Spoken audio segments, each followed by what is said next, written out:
Welcome back to the Four Horsemen. We are now on our every other week cadence, so I hope you are enjoying this. As promised, we'll be around more often to annoy you guys.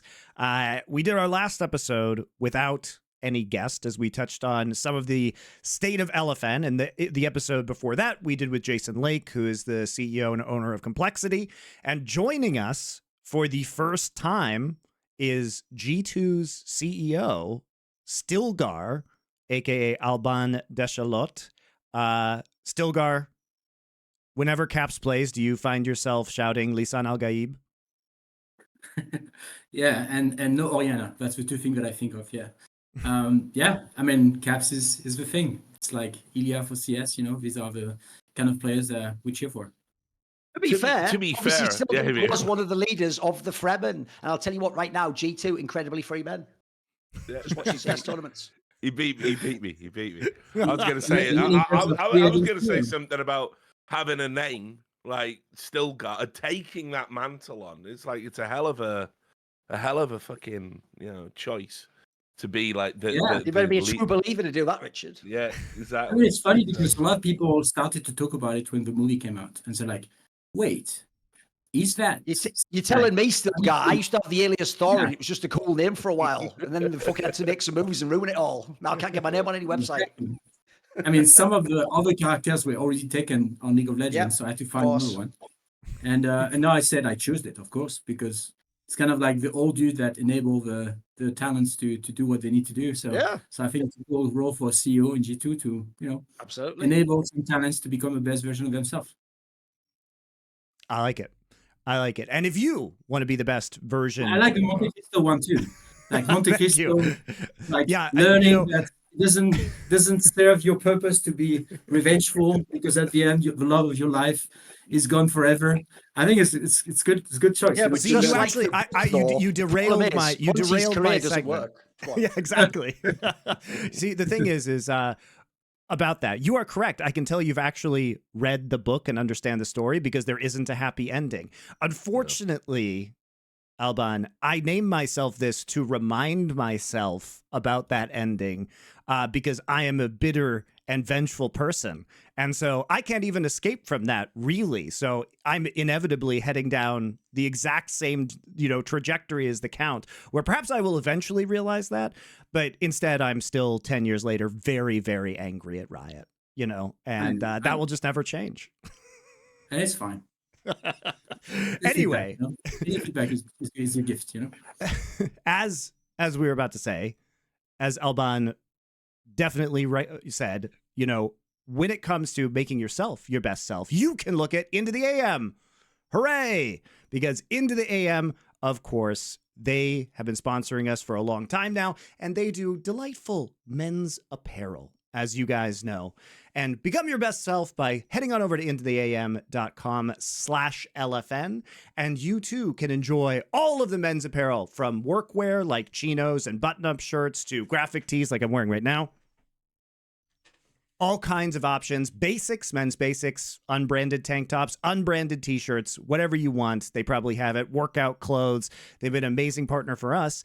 And as it so happens, right now, from January 22nd until February 9th, you can get up to 50% off in their anniversary sale. And with our code LFN at checkout, you save an additional 10%, which means you can get up to 60% off. They also ship internationally, worldwide, and a lot of times it's going to be free shipping to most countries in, well, definitely America, obviously in most countries in Western and Northern Europe as well. So lots of options there. Thank you very much to Into the AM.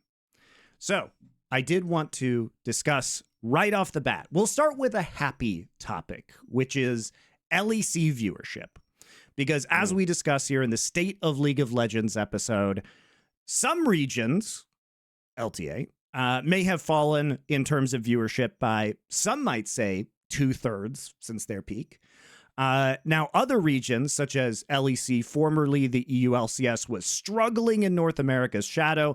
And then, after rebranding as the LEC, coming in with a whole different kind of take on presenting the broadcast and a new brand, coupled with a lot of very impactful co-streams over the past few years, people like Kometo and Ibai coming in, viewership has exploded now. And we're seeing basically week one of LEC was 3 times LTA North's viewership in terms of viewed hours. So we have kind of reversed positions from historically where we were at the peak of North American viewership. So how do you, especially because G2 was a team that was at one time trying to enter franchising in North America and not Europe, what is your take on the success of the LEC? We did it in another game, but we did it. You did it in Valorant, yes. and Call of Duty, but yeah. No, I think look, very proud to be part of the LEC. As you know, G2 is like we aim to become a multi-local organization, so not just European, but as of League of Legends, we have a legacy in the league. We not only competitively dominate in the last few years, although nobody's perfect. I think we aim to go further, and so I think the LEC is a great platform for us to go after the bigger dream, which is like to compete with the Korean and Chinese teams. Obviously, when you look at the viewership of LCK, we have still a mountain to climb for every LEC. But it's, to be fair to LCK, they are broadcasting many more days a week, right? So it is going to be hard to catch up because you simply do not have as many broadcast days in the year to achieve their numbers, right? Sure. In terms of hours watch, in terms of peak, I think they also do better, and so we need to compete on both sides to go better than them. The fact that now we have a bit more competition will definitely help. So what's your take on why Europe has been much more successful in the last 5 to 6 years than North America in terms of growing the viewership, growing the fandom? Because you guys are seeing numbers now at a point where the game is just not played as much as it was 10 years ago, but the viewership is significantly better than it was 10 years ago in Europe. Well, we can't say the same about North America, right? Yeah, I mean, look, I have no idea about North America in terms of League of Legends. I've not been involved at all. What I would just say is that the health of the game in Europe is probably much better. There's esports, but there's something behind, kind of like Eden, but very important, which is the game and the health of the game, the numbers of players. And we have been lucky that with the local scene, the local leagues, the local creators that we have in EMEA, we have been able to nurture new players, retain the old ones, and keep building this kind of rivalries that make people excited to watch. We also EMEA. Back in the days, we were just EU. I think this is not just like starting to become real when we look at, like, for example, Turkey and Turkish players joining the league, but it's also a growth potential for us. I'm talking about MENA, I'm talking about CIS, I'm talking about India. All that is part of like the regional scope of EMEA. And for sure, I see that we are strong. We are still growing, maybe thanks to co-streaming at the moment, but we still have some potential to grow. And that's why I'm very excited. Like in a format where you have a limited numbers of top teams, having such a big region and still some room to grow is quite exciting for sure.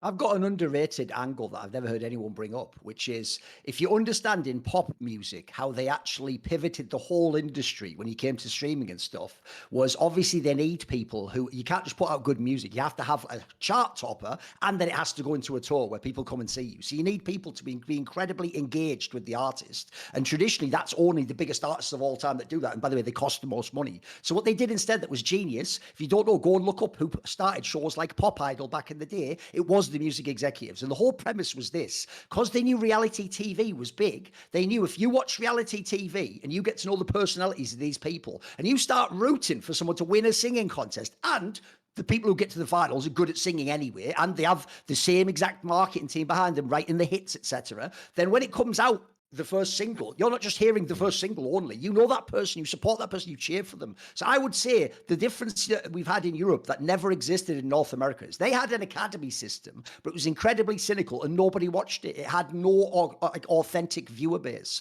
Whereas because the ERLs, especially, by the way, it's the LFL and the LVP, they're the ones that have really succeeded. They've built up local viewership, which people don't know. Forget the LEC. LFL was killing the LCS. Here's the stats. LFL Spring last year, peak viewers 234,000. This is only the French league, guys, in the ERL. Average viewers 51,000 people, right? That means that there's a whole bunch of French people, or whoever watches that league, watching all those teams. And when their star players come into the LEC, that's not like me going, who's this new player? Like, is he any good? They're a fan of that guy. They want to see that guy play. They know he is good. They are primed to, oh, he's joined my team. That gives like a hype that it didn't exist before. Before, everyone was very, very cynical about rookies being picked up. Essentially, you had to like instantly be as good as top player, or you were just cast aside. So I actually think, just like the music industry created this like for reality TV contest into the industry, we've made essentially like local leagues a pipeline into the main league itself. And I actually don't think, I don't know that there's any other league in the world that's done that.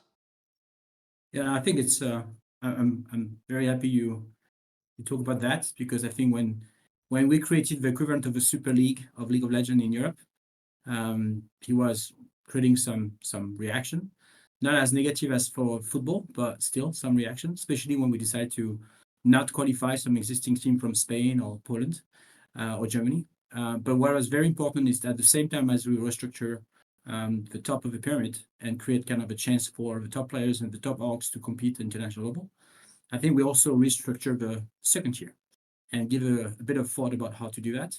I'm very excited. I think you probably talk about the second tier from 1 or 2 years ago. If you look at last year, the power of like MENA, the power of Turkey is really contesting the domination of the LFL from the last few years. And that's particularly exciting because that means that we'll have players better prepared when they join the league to have already meet the pressure of the stage, meet the pressure of like the best of 5 and the finals against players that they can't scout because they don't even play in the same league, you know? So I think it's very positive and it's very exciting for sure. When we talk about LEC, I do want to discuss kind of, you know, last year when we did the state of League of Legends, we discussed a lot of esports winter and what that means for the teams. But you guys have had basically unprecedented success as far as a Western team goes, not only in terms of the sales arena, in which you guys are vastly ahead. I mean, we were joking beforehand, but you are wearing a G2 Ralph Lauren hoodie right now. And this is I didn't want to compete with your official partners. You know, I don't know what if the costume regulation allows me to promote my sponsor. But I would say, yeah, I mean, like we have been lucky to work with sponsors long term. I mean, what is esports winter in reality? You know, there's two aspects of it. There's one aspect which is like sponsorship, and the other one is fundraising. Both of them hitting at the same time and creating a scissor effect on all organization. We are lucky that we didn't need to raise at that time, and we still don't in a way. And our sponsors are, most of them, choosing us because we are global. We have a portfolio of games that doesn't depend from performance only. And we create value that is beyond just stickers on the jersey, you know? So I think we have been lucky to go through this. And when people slow down and we can accelerate, concentrate the talents, obviously it helps us also achieve some competitive results. So many people won't know this, but you actually came from Coca-Cola, where you spun up their esports initiative, which was a big partner of Riot's, you know, especially at international events a number of years ago. Obviously, this experience on the brand side helps inform you about what brands want. And I think a big part of esports winter is simply that many of the brands that came into the space, blue chip brands, big brands like Coca-Cola, were incredibly burned by esports teams and leagues based off of ad performance, deliverables, impact on the audience. And I think many of these brands have fled temporarily or possibly forever as a result of poor partnerships and over-promising and under-delivering in the space. Now, G2 hasn't had that same issue for the most part, but you guys also create, I would say, much more bespoke custom content than most other teams. And you guys are obviously way more popular due to your consistently good domestic and international performance. What do you think about brands who have like left the space? Do you agree with my take on this, or how do you think this kind of brand pullout that was part of esports winter occurred? I mean, allow me to be a bit less dramatic. I think we had an overreach based on COVID, where like the trajectory of viewership, trajectory of like nothing is available, but esports is still available, creating a lot of like a vacuum for a lot of like brands coming to the esports world with like probably unrealistic expectation that this performance will last after COVID. On the way back from COVID, I think we had like, and we have a cooldown, like we call it in gaming. And so right now the brands just have infinite opportunities with influencers, with advertising, with sports sponsorship, and challenge esports like any other form of marketing. Because some of the teams couldn't raise anymore, and it started kind of like a competition with all teams getting their price down, and you accept to price down, you destroy your product, or you don't, and then you have to make the choice to don't have a sponsor in this category for a while because you wait to have the partners at the right premium value that you want. So for me, it's more kind of like discussion are longer, closing are taking some time, much more than in a time where you're the only thing available to sponsor.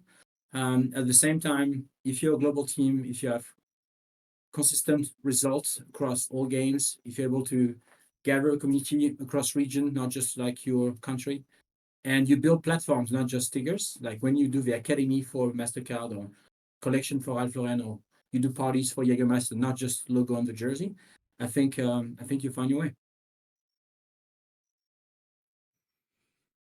So in the League of Legends space in particular, have you been finding that sponsors are now warming up again? Are they coming back? We've seen some new announcements on LEC about sponsorships. Is this a trend that you think is slowly reversing or will reverse this year in 2025? Yeah, I mean, I would say when I look at the conversation we have with brands at the end of last year and in January, it's probably the biggest amount of entry calls and like deep conversation that we have had in the last 4 years. It's definitely a good sign. I think League of Legends is the most global game, the most popular, the most structured in terms of like how brand can understand their role into this community. And so I don't know if they come back, but they are there, that's for sure. And this is one of the top of mind opportunity for brands that want to get involved in esports. Do you think that League of Legends is, in terms of on the business side compared to other titles in your portfolio, like one of the healthiest in terms of business right now? I know obviously you guys are focusing on this a ton and you have a ton of support behind you because of your numerous titles, but given kind of the state of the space, is this something that you're confident in spite of, I would say, overall declining viewership? Yeah, long term, very positive, very optimistic. I think the combination, like we talk about business, yeah. I'm not talking about winning worlds. Otherwise, I will shave my beard. I said I won't shave until we win, so now I'm like stuck with it, But I think like from a long term point of view, we have on one side like a better control on the salaries, which was always kind of the problem. The problem is not to spend, it's not to earn, it's to spend, So if we stop spending that much and we can generally increase the revenue, then I'm very optimistic of the future. And the fact that Riot opened the door, the beautiful door of sharing revenues on digital items, I think it's. I thought you were going to say the beautiful door of betting sponsors. I have not seen the door open yet, so let's see. It's opening, baby. Yeah, only took them how many fucking years to figure out it's unsustainable to run a sport without sports betting being directly attached to it. Like a lesson every sport in the world throughout all of history has learned. But yeah, Riot are great. They're a hell of a business partner. I think Riot, like they do sometimes take a bit of time to change and innovate. Yeah, about a decade on each idea that I everyone can would see just is a say that- good idea. Yeah, give or take a year or two. Yeah. I would just say, look, what I like is that they're still there because we took some choice with Calm and sometimes they onboarded. So betting has been opening for the last, 5 years now. It started with like providing official data to the platforms, vetting them to make sure that the good ones get access to the data, and then monitoring how people bet so that we can react if there are some signs of like unlawful behaviors, I think that's a good platform to build sponsorship, but the first step is to build the system behind it. So now, do I wish that we could have like the partner that we have in Counter-Strike to also create value in League of Legends Valorant? Yes, of course. Seems like it goes in that direction now. I'm looking forward to it. It didn't happen yet. I can confirm. If you look at the jersey from this weekend, I couldn't see a lot of no. You misunderstand. You cannot put the betting logo on your jersey on their broadcast. Please okay? explain me. Yes, I missed that. So Riot stated this publicly. Like people from Riot have stated this publicly. So I broke the information. I just stay aware of what they say. You get a drip from the trickle down. You don't get to sip from the cup, you mad idiot. So Riot That's is that's fine. Yeah. Riot is going to allow, I should say, teams to take betting partners, but you cannot do anything with them on the actual broadcast. So you have to do things with them on the side, basically through your own content, etc. And it can't be mentioned. You have to be, you have to be patient. Thing is, I've got an idea. I've got a political calculus that could make it work for all parties. It's called 10% for the big guy. Yeah, there you go. Oh, but you see, they're already getting their 10%. Much more than that. You see, Thorin, they're already getting 10% because they're requiring betting companies to pay them to vet them to get approval, because teams can only take Riot approved betting sponsor. That's a great system, actually, when people pay you to tell you if you qualified in their system, but you're paying. Nothing could possibly go wrong in that. Yeah, it's a fantastic system. Yeah, maybe even move a few Riot people over to the side of the thing, and then get someone from the company into the verification process to do that as well. Just because of the experience, you want a lot of experience in a position like that. I've learned a lot from politics, as you can see. You guys know way more than I do, so I'm listening, I'm learning. But what I would just say is, like, look, when you look at the decision to go for an ecosystem, you try to find like what the publisher can provide. Sometimes it's just prize money. That's not a good start for us because, as you know, that's very, very volatile. Competitive result is the worst parameter in a business plan. Prize money goes to the players as well. So I was getting there. It is. Thank you. Beat me to it. Yeah, exactly. It's reality. That's why I was for every team. Which I don't challenge, by the way, because they are also the number one variable to achieve the competitive results. The second is like when they start sharing revenues from the league itself, like if they have some sponsorship or media rights, if it exists sometimes, and then you get like the revenue from the skins. That's all the direct benefits that a publisher can provide. There's also the indirect, obviously, when they allow us more categories than others. It's not direct revenues, but it's very beneficial for us on the long term indirectly. So, by the way, without spoiling anything, is there actually like a big frontier for you that hasn't been opened?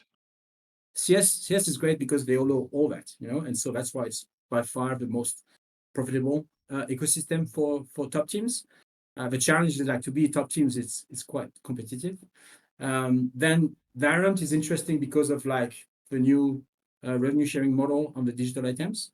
Seeing that League of Legends, which is a very different games in terms of like items, taking this direction is cool. Is very positive for a team owner.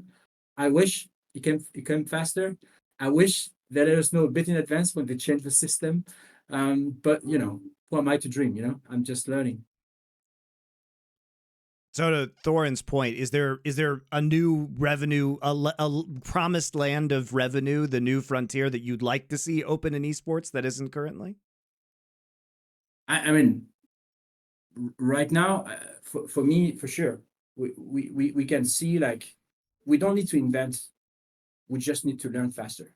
Like when I see the banners in the arena from Dota 2 for 20 years, I'm like, interesting. Why another mobile could not do things like that, you know? When I see that we have some categories of sponsorship that are open somewhere and not others, of course, I would love to do faster. When I see that we could do more events hosted by teams, I would wish to do more. This is kind of like just saying, like, you don't need to invent. Invent is complicated. It requires a lot of like failure, as you know. Sometimes you try new things and it doesn't work. Let's just apply faster that works. That would be my first guess. When you look at the LCK, one of the things that they've introduced is the homestand model, where teams like T1 have taken over an arena for games for a weekend, and then, or just for their matches, actually, technically, and sold the tickets and filled those arenas. Is that something that G2 would be interested in doing in LEC? Because there have been a lot of complaints about a lack of, fan events, especially as EU has kind of moved to just the one arena a year model for like the LEC finals.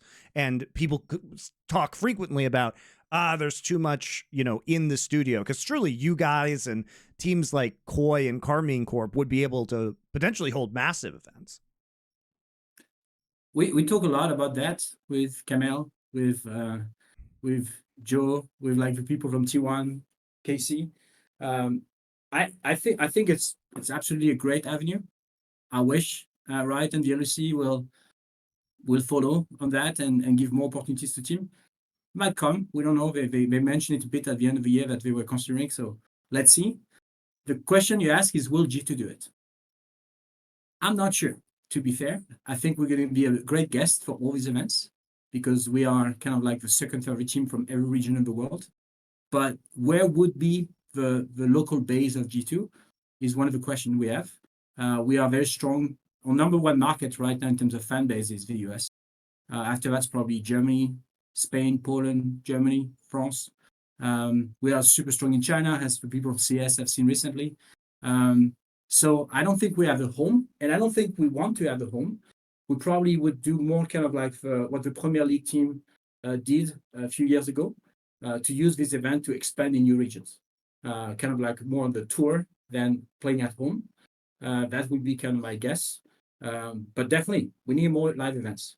When I was at Riot, we had these road shows more than once a year, and this is why we build team. This is why the players are playing.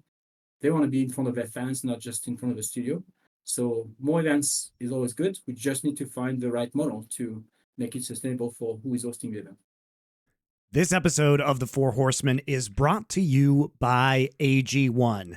It's a new year, and many of you may have resolutions about making yourselves a little bit healthier in 2025. Well, AG1 is a great opportunity to do that. It is a complete multivitamin that comes with probiotics as well as super greens. It's a great way to kick off your morning. All you got to do is pop a scoop into about half a liter of water. You can add some other supplements in there. I like to add creatine myself. Mix it up, shake it up, and then drink it down. Gives you a burst of energy for sure, and has helped my gut health by taking it every day. It's something that I really enjoy. Also tastes rather nice, as it does contain pineapple cores and vanilla extract. So a pleasant experience and a great way to get healthier in the coming year. AG1 is offering new subscribers a free $76 gift when you sign up. You'll get a welcome kit, a bottle of D3K2 vitamins, and 5 free travel packs in your first box. So make sure to check out drinkag1.com/horsemen. That's horsemen plural, to get this offer. That's drinkag1.com/horsemen to start your new year on a healthier route. I want to go back and talk about in-game itemization too, because this has been the big complaint. Obviously with Valorant, Riot is trying to address this, but compared to a game like Counter-Strike, where the stickers have been a massive, massive driver of revenue for years and years and years. Although, I mean, this isn't the state of Counter-Strike, but the last major stickers weren't so great. and teams were kind of freaking out about that.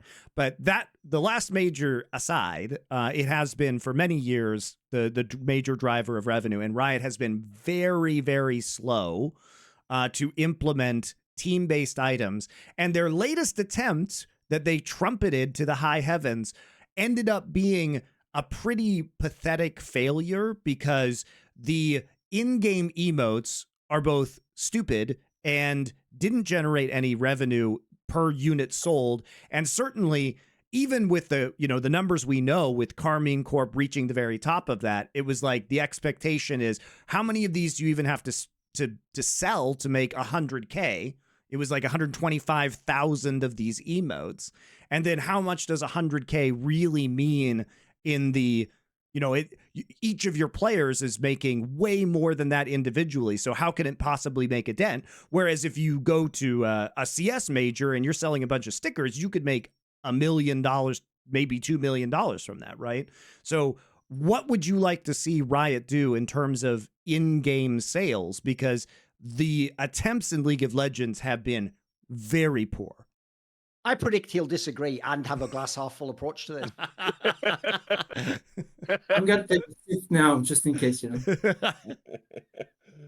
Come on, Christopher. This is where the MonteCristo story should help you not be that. Hey, look, I gave you the out. Okay, you can be like, they did a great job in Valorant. There you go. You said it. Look, people that expect that an emote will generate more value from the players investing their own money than the skin of Faker just don't understand game economy.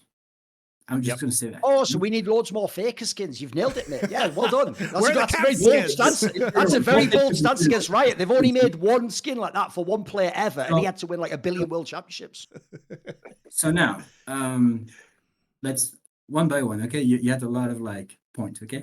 So first thing is is it comparable to have stickers on a gun from CS than creating skins in League of Legends? Not really. I'm a Morgana OTP support. So I play one position, one champions. When I buy the skins, it's relatively narrow. I'm focusing on this champion in this position. There are some skins that are more appealing. When you play Lux and you can play several positions, then the skins are more potential in terms of players. Right now, the question is how many skins do we need to create value for the teams? One skin per team globally? There's a lot of teams still to do that. And how do we choose the position? How do we choose champion? Will this be appealing to a global audience? Right now, my understanding from the conversation I had when I was at Riot with the people from the game team, and now when I look outside, it's just not worth. It's literally not worth. Even Valorant, you see that they go from every team has a different design to let's do one design for everybody. They have to balance the cost of production to what it's going to generate. I like that the skins that create more value than a normal skin, all of Legend 1, the MSI, the Worlds, that because of esports create more value, this is what they share with us. Do I wish we could have more? Of course. But we have to create value for that. And for that, having more international events probably give more opportunities for us to create global appeal and esports skins that will generate more value for us. Man, if Caps can't get a skin, then I'm going to say it. Functionally, no European can ever get a skin, bro, because nobody can have that much success. It's impossible. That's the test limit, and we've already tested it. I'm ready to have a Cap skin tomorrow. We just need to win once, I mean, so what I just want to add on to that, what I don't understand is that one of the things I've noticed that's very different in League, and I suspect I know why, is it's very clear to me that you could generate a lot of value, a lot of revenue by having those skins.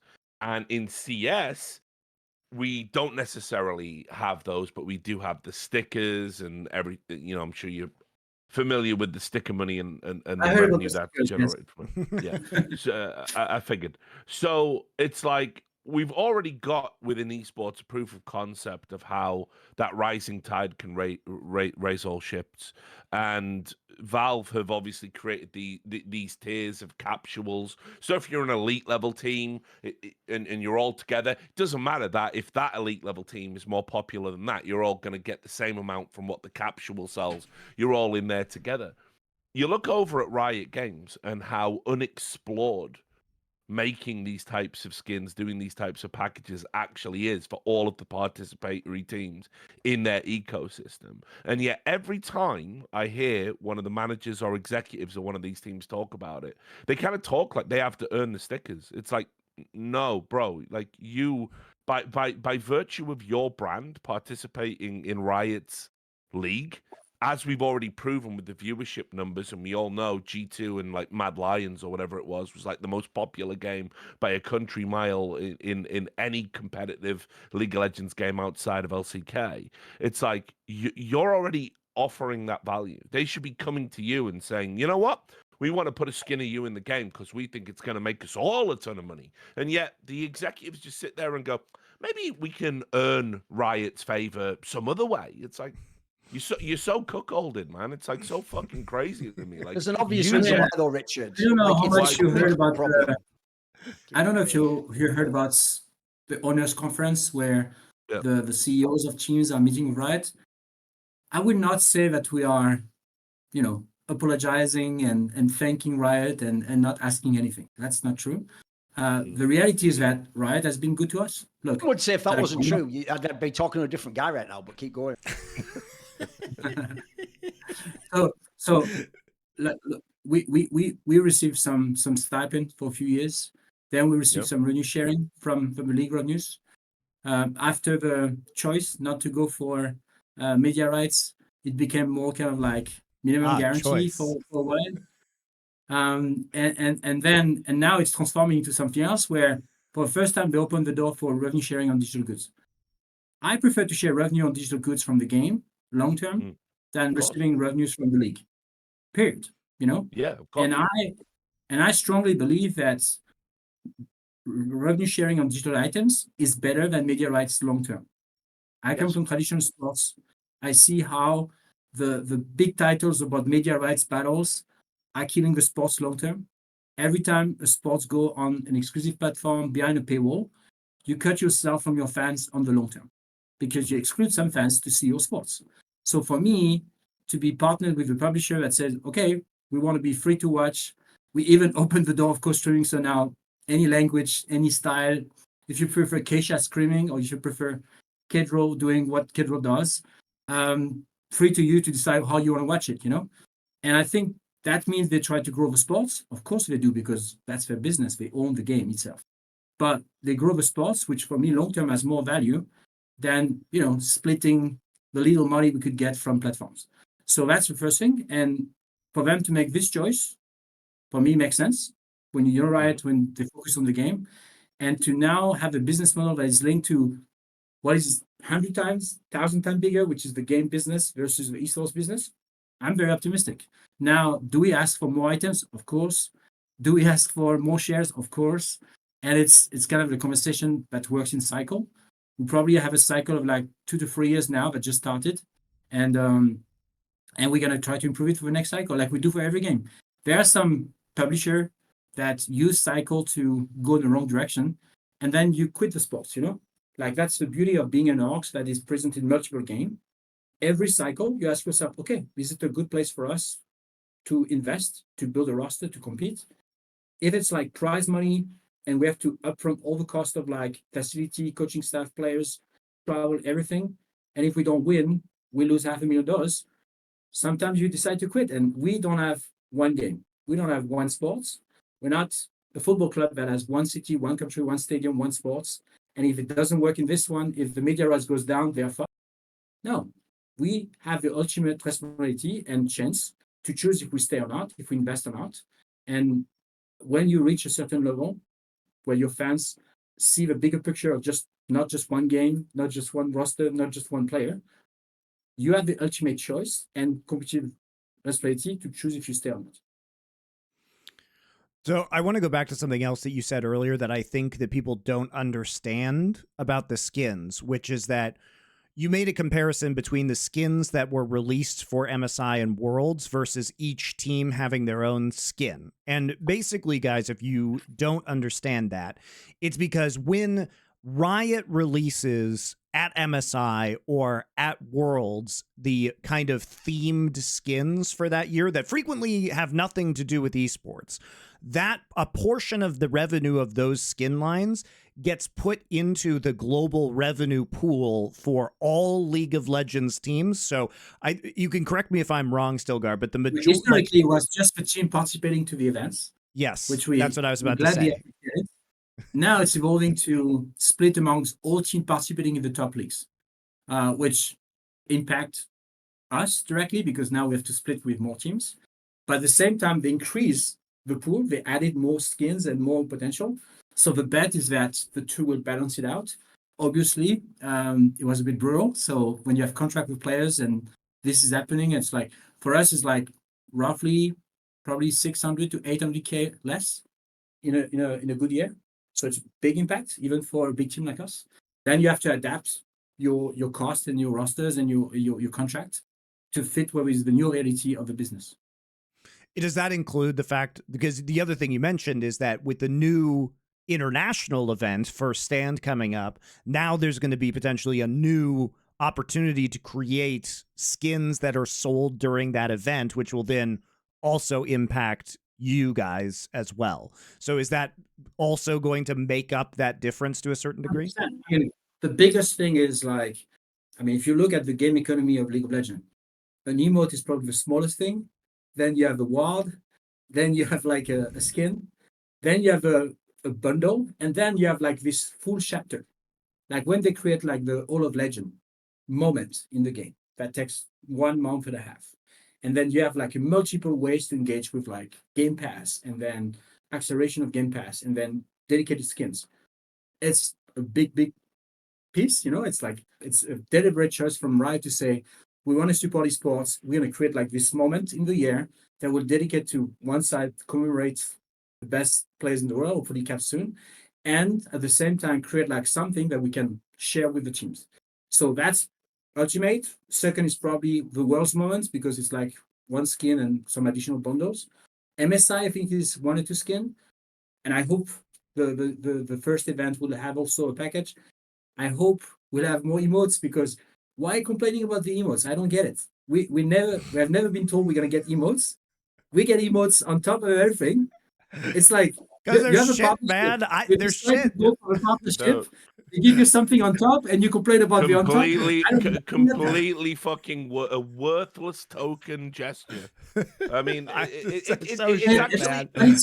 when it's free gesture, you say thank you. You don't say if someone is fucking you in the ass and you don't want to be fucked in the ass, the reach around doesn't make up for it. Exactly correct. I don't think I need to tell you metaphorically about that. But, I don't know how you function, but we don't have a lot of paid media. We have great talents, great channels, great content to promote that doesn't cost us much. So when we can promote something for free, by the way, I see your point. Why not have it? Yeah, why not have it even if it's a little bit and it's something to get? Here's what I would say, though. I actually hate this entire way this discussion is framed. Like, Monty framed it there as though it's a positive, that if you could be a little shitter org. You could be a little shitter org from nowhere, and if you just qualified into the CS Major and you get into you qualify first in the RMR and you get into the same capsule with Na'Vi, because of everything Na'Vi did, pay simple fucking $5 million, invest in the org, constant rotation, bring in Blade, because of everything they've done, which has raised the Na'Vi value massively, you just get like some commie bullshit to just get a share of that. Like, what? And so one of my problems is I go the other way, mate. The value is from the players. Like, this is like if you were fucking Barcelona and you were like, and FIFA owned or UEFA owned actually the game, and you had to ask their permission to get any kind of like marketing, any angle, and you were going to them, look, me and Messi, I know he's old, but we want to create some value for you. Like if in football we could create some value for you, could we please have a drip, please, sir? Messi is the value of football. By the way, when someone like that retires or leaves, you will see drops in viewership, fans not engaged, people will stop even supporting the club anymore, jersey sales go down. It's outrageous how the absolute best talents it's like every field. They aren't just like 1% better than the other guy, they could drive like 80% of the sales because the amplification is so huge. So in my opinion, first of all, it's the wrong way around. Already people like Caps, Faker have created incredible value. The people who paid them inherently have given them the platform to create that value as well. T1 might have paid Faker like $15 million. Like the idea anyone gets a cut of that skin except T1 is fucking insane to me. Like to me, this is the worst thing people are doing. They're using the best component of socialism, which is the idea of take care of those who will literally die or starve without money. And you've tried to apply that to just fucking rogue in the LEC and act like because they're shit at running their org, they deserve to have a cut of your pie, mate. Why would they? They're not fucking starving. In fact, spoiler, they're not exactly doing a great job with all the millions of dollars they brought through the fucking door, are they? So I would get it if what you said was this. We take a cut of the world skin and that goes to like the ERLs and that funds the next generation of Fakers and Capses. Okay, I'm with you on that one. We could do that. But the idea everyone gets a cut, like here's the reason why it's inherently insanely unfair to do that. Because at MSI and Worlds, you are not inviting the best teams in the world. You are literally saying, I'm going to pretend there are only ever 2 good teams from Korea and 2 good teams from China and 2 good teams from Europe, and I'll let a wild card team in. By the way, why the fuck would that wild card team get any of the money that the LCK and LPL teams generate? The LPL team probably brings, if they play the wild card team, 99% of the viewership in that match. But you're going to give some of the money to them at the end of it. What is that? That's not that. Like, again, look, I understand you're living in the EU right now, mate, so you might be in a different headspace than me. Brexit all day, innit? That's a joke. But I will say this, I don't get why that's a positive. And one thing I don't get, I do, but for the sake of this conversation, I'll politely pretend and feign ignorance. I don't get why you, the person who essentially should be the person getting the most in European League of Legends, is the one sort of making it sound like it's a good thing, that they just take the money that would have gone to you and just give it to some idiot who, again, might spend it on dog shit on their team, or in the case of the Counter-Strike, put it into their pocket or their fucking glass. I hear you. Look, what I'm saying is that when we didn't qualify with the Super Team in 2021, we lost everything on 2 series, you know? And I think it's unfair because that's sports. And that's the most unfair variable in our competition. It's like one good day, one bad day. I like that Riot try to find kind of like the balance between winners takes it all, which is already the case with the skins with the world champion, you know? And rewarding the people that, even if you're 10th in the LEC next week, which I think we won't be this time, but could happen one day, we still decide to invest into the coaching staff, the facility, the players, and build a team and try to win. Nobody's trying to lose. I mean, some of them, but not everybody. And I'm saying, look, I understand that them trying to build an ecosystem, they decide to say, okay, we're going to give more to everybody, because right now the leagues give less, so we need to compensate somewhere. So let's do that with the global revenue sharing. And even if you don't qualify, if you qualify, you're going to get more. But if you don't qualify, you can still get a portion of that. I think it's good. I think it's a good story. I wish it could have been on top. I wish, of course, I would have appreciated, like, we keep what we had and add this on top. They did not do that, but they increased the pool. They added things in the pool so that there's more to share. I do want to. You're not going to find me to complain about the people that support us. From my point of view, and until I work in the same for Valve, the same for Epic, maybe not Epic. Like, look, when I partner with a publisher, it's a partner. It's like a brand. We have 2 partners. We have sponsors and publishers. And do I give feedback to the partners when I think something is not right? Of course. And you can ask them. I do this all the time. And I'm maybe more education of how Riot works and how the business works to give them that feedback. But I see the positive. And if you ask me, I was disappointed short term because it was a bit brutal, because I think some things like betting could have been opened faster, and would have loved to be aware of this change more than 6 months in advance. But do I see this long term as a good move? Absolutely. And you're not going to change my point of view on this because I did it. I'll just clarify, this whole session isn't about getting you to agree with the things we say. It's an episode called The State of League of Legends. And so we're going to point out the bad things about that. And you can't keep going, hey, you can't have that opinion. And you know what? Guess what, mate? I can have my opinions too. I've got fucking loads of them. And there'll be more coming later this episode. Don't worry. And you can ask me any questions. I will still answer what I think is the right answer. Yeah, because the secret is you won't answer them. I know that, mate. That's why I've let Monty handle it so far. He loves that shit. I do want to point out that also in terms of the world skins, I believe that I'm not 100% on this one, but I believe that they switched the world skins. So the region that wins world, so like if LCK wins like T1 did last year, if T1 wins, then every team in the LCK also now gets a cut of the world skins. So it's not like winner takes all even with the world skins anymore. It just is now gone to a revenue pool of that region, I believe. I don't like it because we're going to win well soon, but I think it's a good thing. Yeah, that was funny, mate. That was good. That is some value. Thank you, Duncan. No, I mean, like, I'll just say this, and then we could probably move on to the other stuff that I know Monty wants to talk about. But like, my viewpoint is that the problem in the League of Legends ecosystem is that there isn't a true partnership like there is in any other sporting league that I'm aware of. Like, League of Legends has always tried to emulate American sports, right, from franchising and everything else, the way it's constructed. They even kick out orders. Yes, indeed, they certainly do. And, you know, it's like, okay, well, you do understand the critical components of all of these things, and yet that's what Riot shies away from. You know, to have an ecosystem like they want to emulate, like the NFL or the NBA, you have to have certain things in place. Riot don't want to have those things in place. They quite literally want to have their cake and eat it.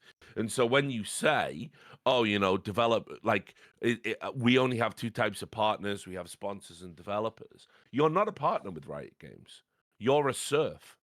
You're a serf on their territory, and you generate value for them. Like, and they will give you a pitiful stipend in return for the value you generate. If I was a super org like G2, which is what you are, the Riot Games ecosystem is something I would absolutely. I mean, it's different for you, I guess, because you've got legacy success and you're generating all of these views, and there's an aspirational element of G2 being in League. It's almost unthinkable that G2 wouldn't be involved in League of Legends, but that's not because it's such a great space to be in. It's a boomer game that is becoming less interesting by the year. They channel all of their resources into their flagship broadcast, which is the NA, or now America's broadcast. That generates a fraction of value back for them. Meanwhile, you guys in Europe, the big super orgs like G2, you can't even get a fucking skin in the game, despite having these supposedly contentious behind the scenes meetings. That's like where you start. That's like a no-brainer to generate value for your partners, but they won't do it. And yet in February, they're going to launch, what is it called? The fucking Darling Dumplings pack or something for the Chinese New Year. So, you know, I don't know about this. If I want to have dim sum, right, like I can get, you know what I mean? I can get a skin in the game. I can have a fucking Amumu with a dumpling for a brain. But if I'm G2 creating an actual aspirational value for people to play the game because they want to be like Caps, I can't get anything in the game. This is the type of stuff that I would be like looking at what other esports do, and I would just be like, you know, maybe we just don't participate in this. You must be spending millions and millions. But if you think year. about it, I think in G2's case, because they win Europe every single time, they obviously generate significant sponsorship dollars that pay for the team. Well, as we were going to get to, I mean, look, G2 have just launched their agency, the 6-2 thing that was announced this week, and coming from Coca-Cola.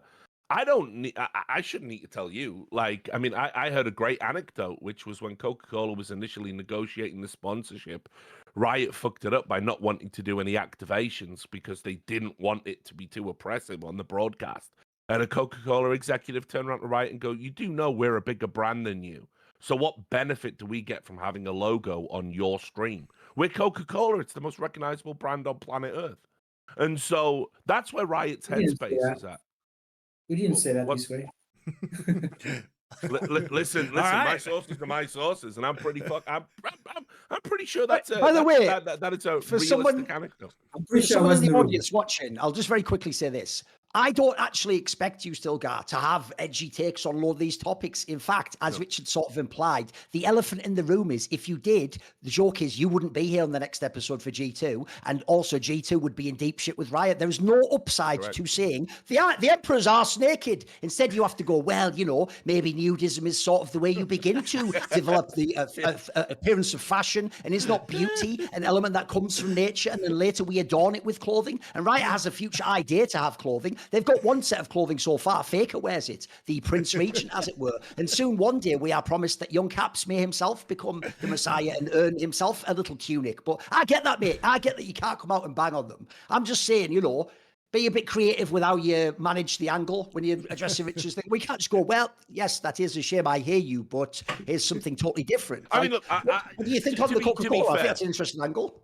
Yeah, to be fair, I definitely don't want to put you in a bad spot. Like, no, of course not. I don't want this to affect G2 completely. at all negatively. By the way, absolutely not. I was very surprised when you agreed to come on the show, frankly. And if you're walking the lion's den, here's the thing, mate. Don't come in wearing a fucking load of sausages around your neck. You know what I mean? So, but like you know, I do.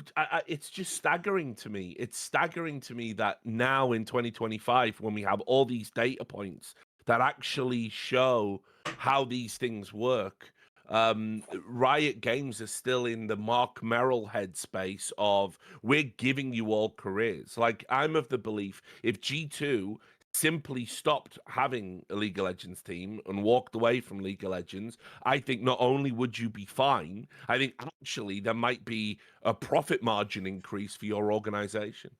Like, I without even looking at your numbers, I find it very hard to believe that isn't the case, because you're not one of these organizations that, well, there's maybe one or two, but there's not really an organization Riot are going to pander to and essentially give you the ability to earn.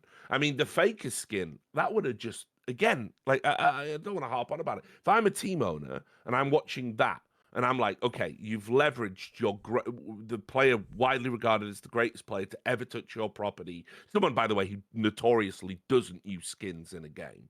And you make a skin and you're charging an unbelievable exorbitant amount for it, which you then publicly come out and defend by saying, well, you're not meant to have all the skins, consumers. Some are for the wealthy players. And if you're a peasant and a peon, you can't have this skin. That's just the way the world works. And if I'm like G2 and I'm thinking, everything I've contributed to the history of your game, where's the equivalent of that? And I mean, it's never coming. It's never coming. This is assuming we are not going to get anything from it. Yeah. Well, no, but I mean, T1 did get a share of that money. I mean, I believe all team will get some share of this money in the future. And I believe what is your equivalent? What is your equivalent of? Let's say you never win Worlds, right? Don't want to upset you, but let's say that's a realistic possibility. I know, it's tough. But let's say you never win Worlds. What is the equivalent of that in the game for G2? Everything you've contributed to League of Legends. What is the equivalent for that? Where is the potential? Like, where's the pot of gold at the end of the rainbow? I don't know where to start. I'm gonna just try. I'm gonna say, yeah. Sure. What you talk about doesn't ring my bell about what a good partnership is. You know, I don't see partnership as we go in a room with some weapons and we try to extract as much money as possible from the guys in the room. Okay. We try to build things long term. Like, we have like AOC as a monitor partner for 9 years now. G2 is 10 years old. It's pretty rare, you know. Yeah. We have Red Bull for 7 years. Like, this is what we do. When you have a partnership or a couple or a relationship, whatever you call it, you invest long term. And there are good days and bad days. And when something goes wrong, you destroy the toys and buy a new one? No, you try to repair it. That's what I do for partnership, and that's how I see relationship with Riot. When you say, if we cut League of Legends roster from G2 tomorrow, you're going to make some benefits?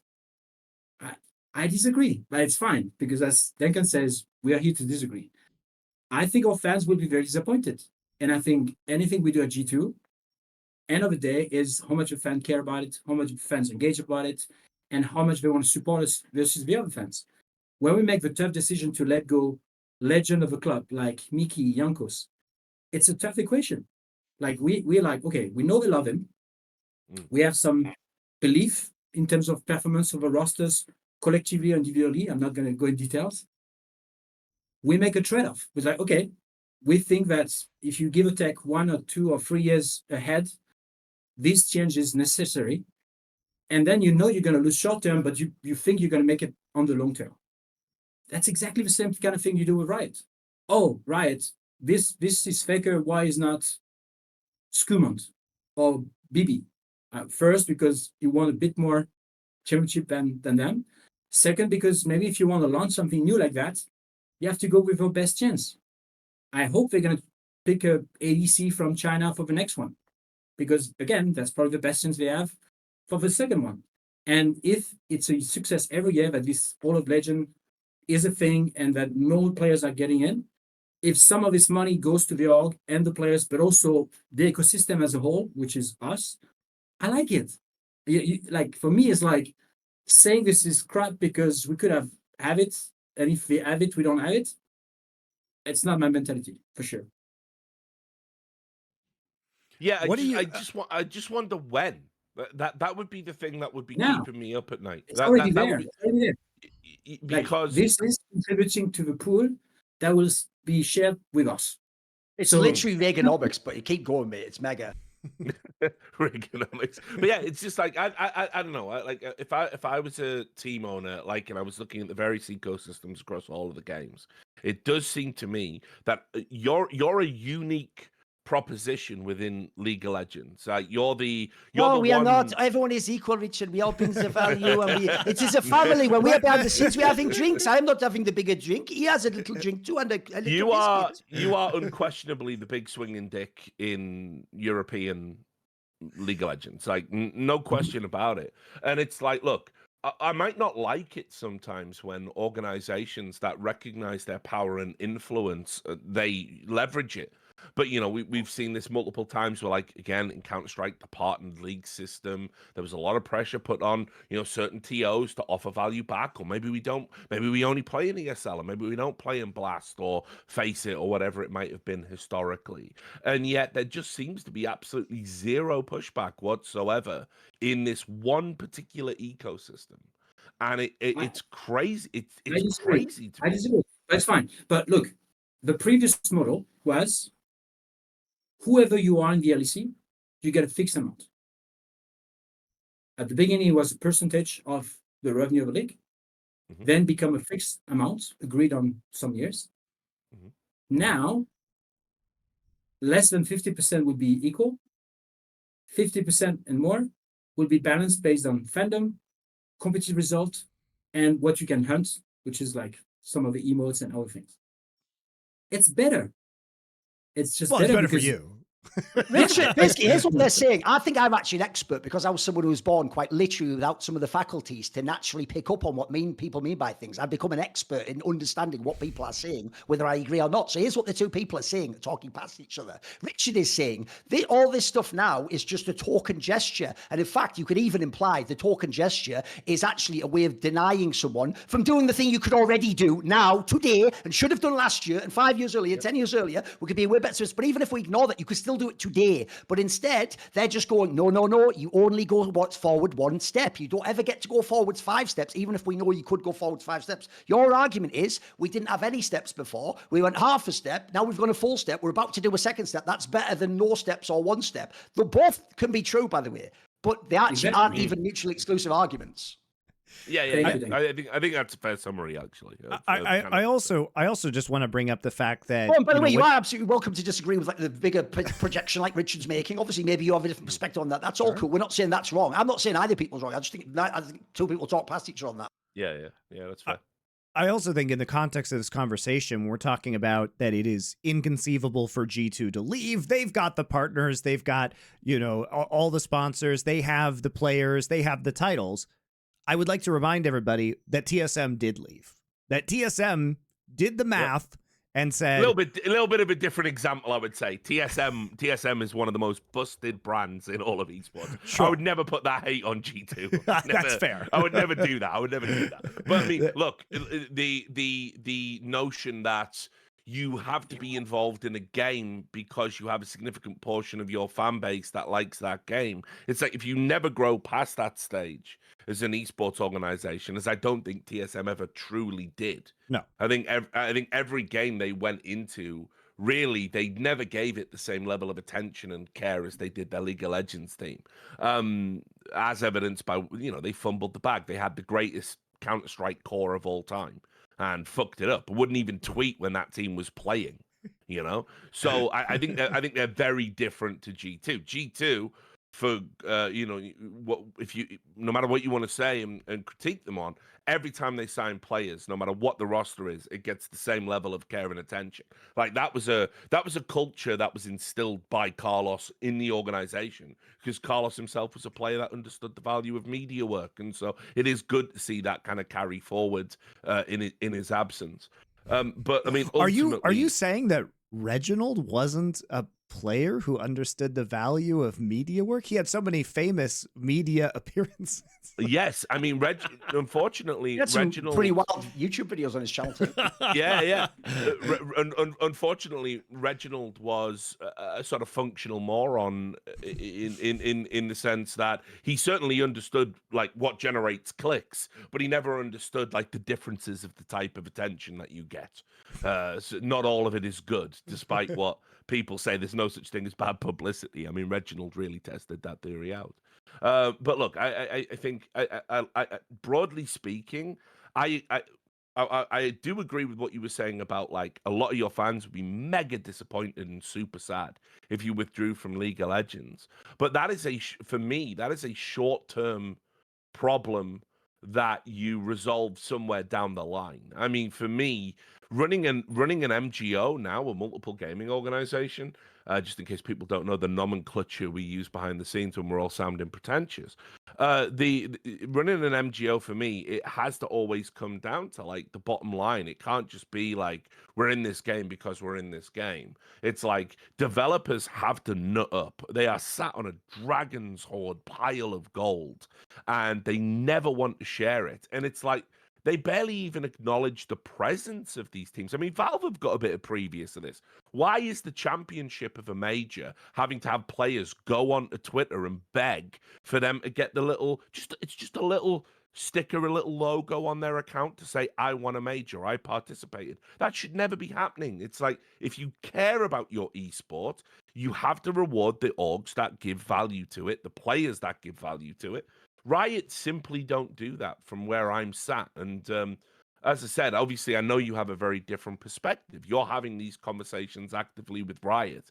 But one thing I can say is I can look at the demonstrable behavior that comes out of those conversations. And I don't think orgs, the haves like G2, are getting the have that they should have. I think they're getting a very watered down, placatory version of the value you generate. As you said, you're being offered I hope that John when you should have skin. And we'll change this because, I would accept it if you decide to do it. But I would just say, look at Apex Legends, look at Halo, look at Rocket League recently. If we can't find a sustainable relationship with a partner, we quit the game. And you're probably right. There's a world where we could quit League of Legends, but the equation is very, very painful if we decide to do it. We won the major, and we were in final of the World Championship of Rocket League last year. Mm-hmm. This is the first roster we ever had in North America. If you go to Dallas for the major, half of the spectators are wearing a G2 jersey. You cannot imagine how painful it was to say, we have to cut it. We have to cut it because right now what Epic is doing, not only for us, but for the ecosystem, it just doesn't add up, And so you believe and that we don't get enough. I agree with you. I want more. But in the equation of like, should we use the ultimate? We got there. Yes. If you go to someone and say, change or quit, in a relationship, it damages your relationship sometimes beyond repair. And so I'm just saying, honestly, because I try to be clear. I'm not threatening to quit League of Legends if I don't get a skin for caps. That's it. Okay. I mean, look. So just final point, and then I'll shut the fuck up and let the people who know what they're talking about talk. The thing that always fascinates me, like I say, is when it comes to a sober evaluation of whether or not being in an esport works for me as a as an organization owner. It's like you said, there's a sober appraisal in every other game. Walking away from Rocket League, I think you've been in Rocket League for like, I don't know, 8 years or something, crazy, and you're out of Rocket League because Epic are fucking fools, and they we're allowed for now. Right, yeah, but also I'll come to that in a second. But like, Epic have totally fumbled their esports division. Activision Blizzard the same, Ubisoft the same, Riot the same, Valve the same, to maybe a lesser extent than some of the other guys. It's like, so I understand the frustration, but the only difference with League of Legends, as far as I can tell, is like there seems to be some sort of reticence to actually do the assessment of like, what are we getting out of this? And it's like, if you were to list the top 5 benefits of having a League of Legends team and being G2 specifically and having G2 have a League of Legends team, I guarantee you the things that Riot Games give you in return, it might not even make the top 5. It might be 5. Right? And that to me is crazy, because no one would ever publicly say that because of who Riot Games are, how they historically treat their partners and former partners. I mean, they're just a garbage company that treat people like garbage, right? From their own employees to their partners, they're wild how they operate. Rich, I'm not gonna let you say that just because I don't feel they treat me badly, but it's just my personal example. I would just say, look, I'm not going to take the famous quote of Mark here because I know it's not a very appreciated one. But I would just say, like, if you just look at the direct benefits, I think it's a little bit unfair to the indirect benefits of every year what they create in the ecosystem, which is highly unprofitable from my eyes. And it's a package for them. Of course, it brings them retention, it brings them marketing, it brings them what probably makes League of Legends still alive so many years later. But definitely, by the way, and hold up, and I value and what as much as directly, and what grew League of Legends in the first place, because if you remember, it was the pro players in League of Legends who were the early giant streamers on Twitch and owned. I mean, Twitch was built by League of Legends pro players. That's what I said to every publisher who wants to launch a game, work with us. By the way, I was a bit confused by the comment you said where it was like it's highly unprofitable. What was the context of that? Can you run that back? What was highly unprofitable? Oh, I don't have access to the data, the information, but I would just assume that what they spend in the global events, all the leagues, all the staff, is not as much profitable as what they get in return from the platform and the sponsors. Of course, they do this because they have an indirect benefits on the game itself, revenue inside the game. But it's not profitable to do esports for them. I think directly it's not profitable. It's not like, let's do this diversification that will run alone and be standalone and be profitable. I don't think it's profitable. And it's profitable because of the marketing, most likely. I don't know if you have, I don't know where you live at the moment, mate, but I'm sure in France, Germany, they have similar supermarkets to England, right? In England, there's a concept, right, which is it doesn't matter what the economy and what inflation is like, Alan. If you go to a supermarket, the price point on a 2-litre bottle of Coca-Cola, it's your brand, mate, it has to be around £1 because that's what historically it always is, right? And so what all the supermarkets do, the big ones, is they try to get Coca-Cola, well, the best-selling products, to that price point because then everyone knows if I want Coca-Cola, I go to that supermarket. Now, they do that even though almost certainly, especially in inflationary periods, they're going to lose loads of money. It's called the loss leader. I'm sure you're very well aware of this concept. So the concept is that's because people don't only go in and buy Coca-Cola. They go in to buy Coca-Cola and the rest of their weekly shopping. So then on all the products you didn't take a loss on, you make profit. So you lose, say, £2 on Coca-Cola. This is a random example. I'm giving up numbers here. But you make £30 on all the other products that are priced accordingly. So when you say it's unprofitable, well, yes, by design. That's actually a feature, not a bug. Yeah. Okay.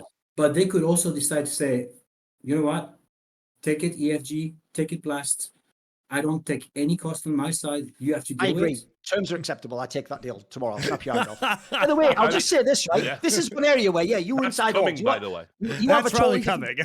You have a totally different perspective to me on sponsorships, team things. I would never pretend to know more in that particular sense. But I will just say this, as someone who has literally seen the entire history of League of Legends and known a bazillion people throughout the industry on all levels and stages of scale, the notion that Riot Games is doing the competitive scene a favor by spending money and they're not in somehow like 10x, 20x, maybe 100xing that money, I think is fucking absurd even as a concept. I wouldn't even hit the blunt say that to my friends as we're all in a fucking smoke session, bro. That's the level of out there that is. Like the notion that how can we know? How can we know if it is making money? Because, bro, here's the other thing I'll tell you about Riot Games. And if you listen to their messaging for the last 10 years, this is obvious. They weren't doing this out of the goodness of their hearts, mate. They were doing this to make fucking money. They are owned by fucking Tencent, bro. This isn't like a charity organization. Oh, be cool if esports existed. Pop a few.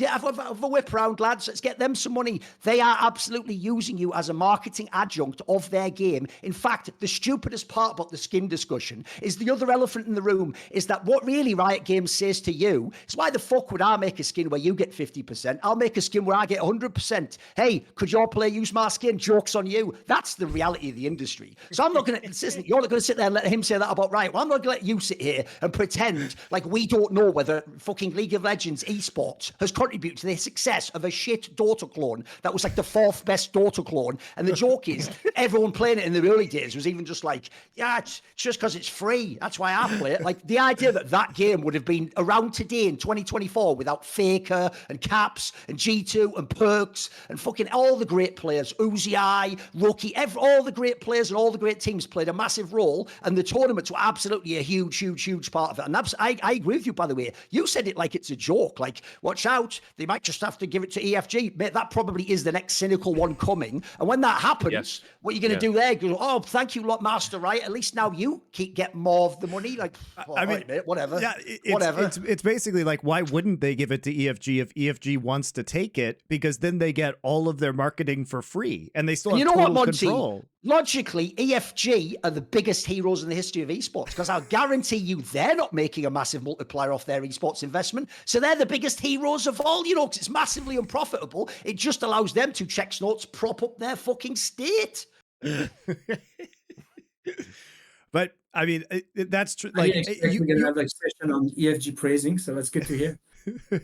I just think. Well, I mean, look, listen, G2 historically will be all right with anything that ESL, EFG are doing, right? I mean. Oh, by the way, I'll just say this as well, mate.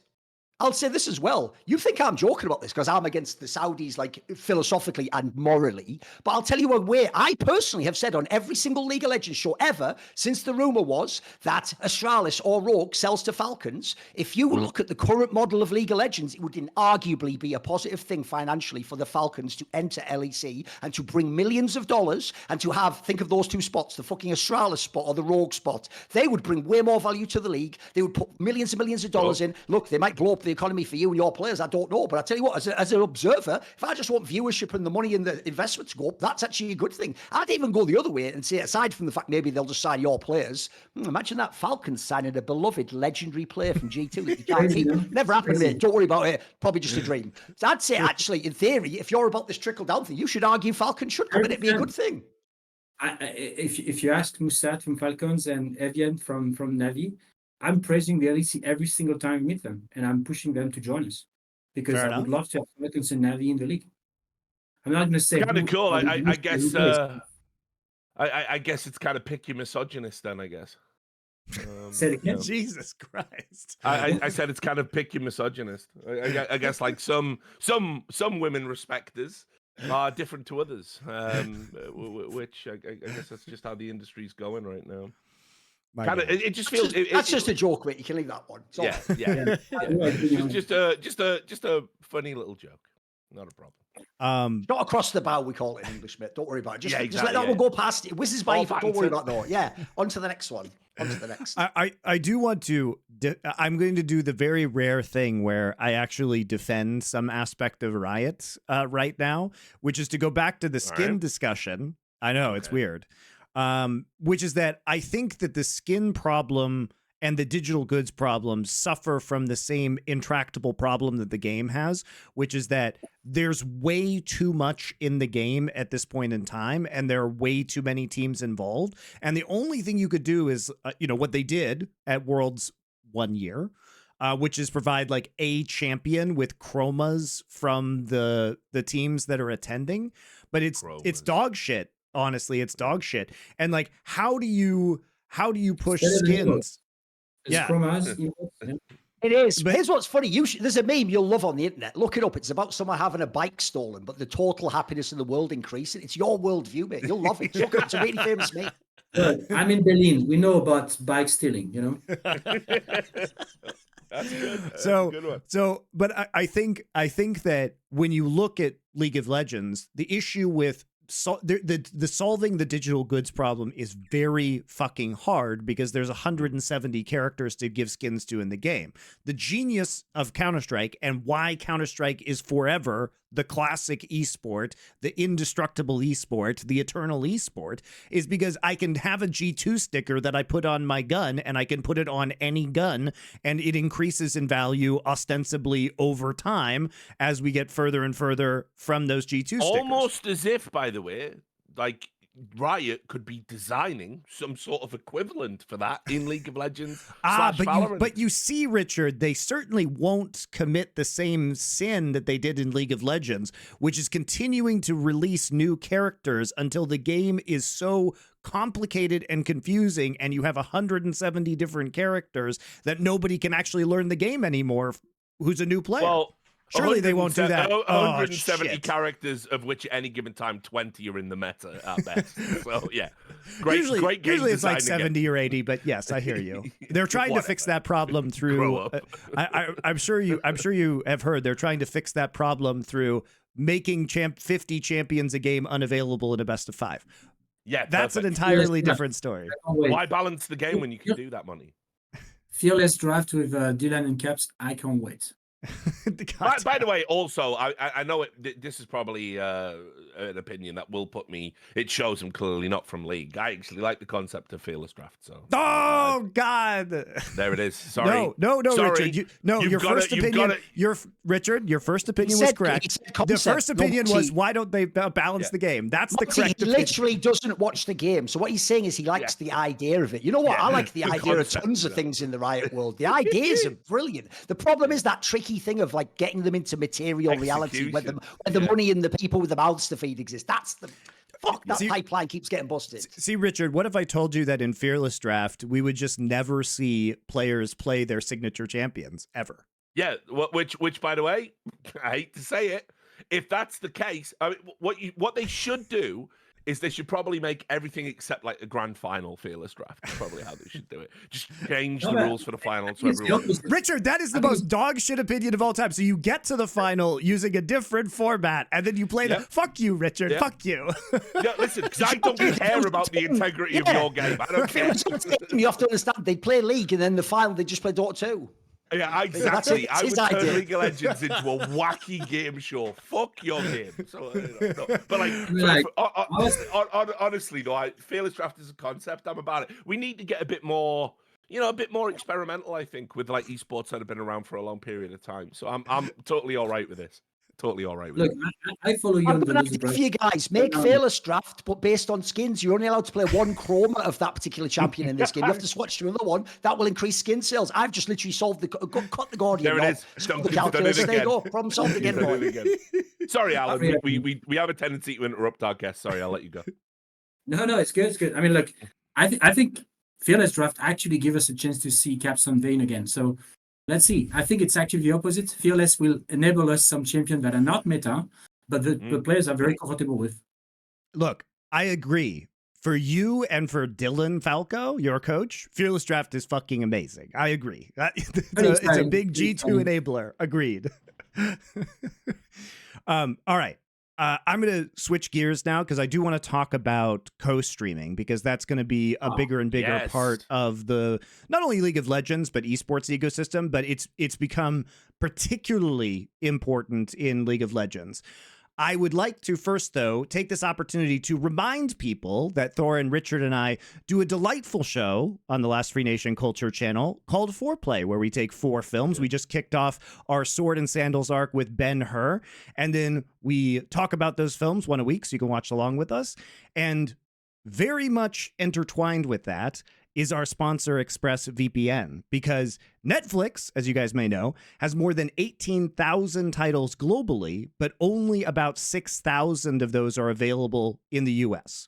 And different Netflixes in different countries have different titles. I can tell you from my experience here in Korea, one of the interesting things is that because you guys may know, Disney owns ABC, and Disney owns Hulu, and Disney owns ESPN. So you might end up paying for all of those in America. Well, if you were to, say, change your location to Korea, you would find that many of Hulu's titles are actually just on Disney Plus in Korea. So it's very convenient. You can also use the internet to look up the movies that we're watching and perhaps find them on services you already pay for without having to go out and either rent the film or figure out another way to get it. So you should probably use this because it actually will provide significant value for you in your watching habits, not to mention that it actually also provides you security, particularly on public Wi-Fi networks, and it's incredibly easy to use, whether it's your phone or your PC. You can even install it on certain routers, which is very useful for your television or your consoles. It's very easy to use. You just hit one button and it connects you to many, many, many locations around the world.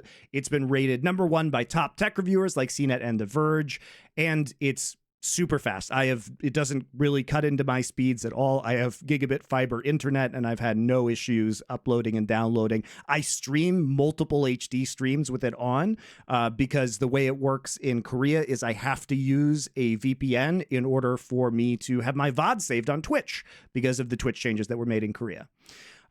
So be smart. Stop paying full price for streaming services and only getting access to a fraction of their content. Get your money's worth at expressvpn.com/horsemen. That's horsemen plural. Don't forget to use our link at expressvpn.com/horsemen to get an extra 4 months of ExpressVPN for free. And as usual, guys, supporting our sponsors is the best way to support us here on LFN. So we definitely appreciate that. All right, let's talk about co-streaming, because co-streaming.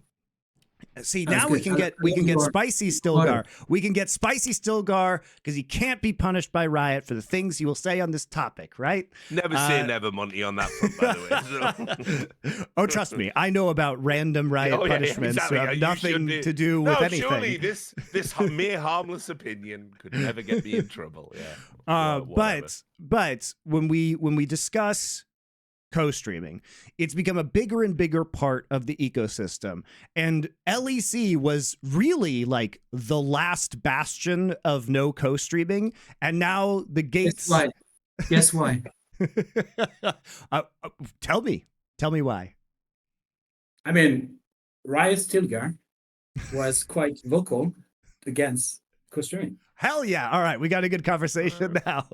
Okay. All right. So all of a sudden, all the pieces fall into place. The penny drops on the last conversations about past years. Yes, go ahead. Explain.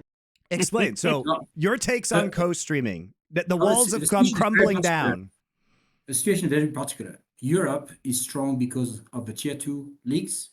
The tier 2 leagues exist because they can combine the marketing offer of running the leagues and hosting the local version of the LEC. So usually the same people run the local leagues and manage the local broadcast of the LEC. And we created, when we launched the LEC, this network of partners in the different regions. Freaks4U, or gaming becoming OTP, LVP, different partners for different regions. And obviously, I was worried that the co-streaming would damage the local languages and will damage the business, the sustainability of the local leagues. So that was my biggest worry. Obviously, you have like a trade-off of like, we have great personalities, new way of broadcasting, influencer model where they bring their own fans, positive. And negative, you have like lack of control of the way partners are featured, lack of narrative that are a bit consistent across the board to drive the show in the direction that we think is good for the show. And then from my point of view, the biggest risk for Europe, which is not the case for global events or other things, was this kind of like creating a damage for the local partners. And it's funny because one owner from a team with a samurai mask just signed someone called eBay, and then was pushing a lot to get the right to co-stream with eBay. And we organized a discussion. We ended up saying, look, if all the teams want it, we can have a pilot. And obviously all the teams, including, what's her name, Splice, Koi, Madeleines, I can't remember the name, voted against it because they didn't want to have the competition from eBay in their market. So we ended up with a vote, not unanimous because some team wanted it, but in majority of team pushing against. So the LEC decided not to implement a pilot. The global team decided to start going a bit faster. And then when you open the Pandora box, I think they decided step by step to open it. Fast forward, G2's Stilgar is a different person, you know. He's very, very centered around. Born again, some would say. I love it. I think it's a great thing ever. Oh. We also.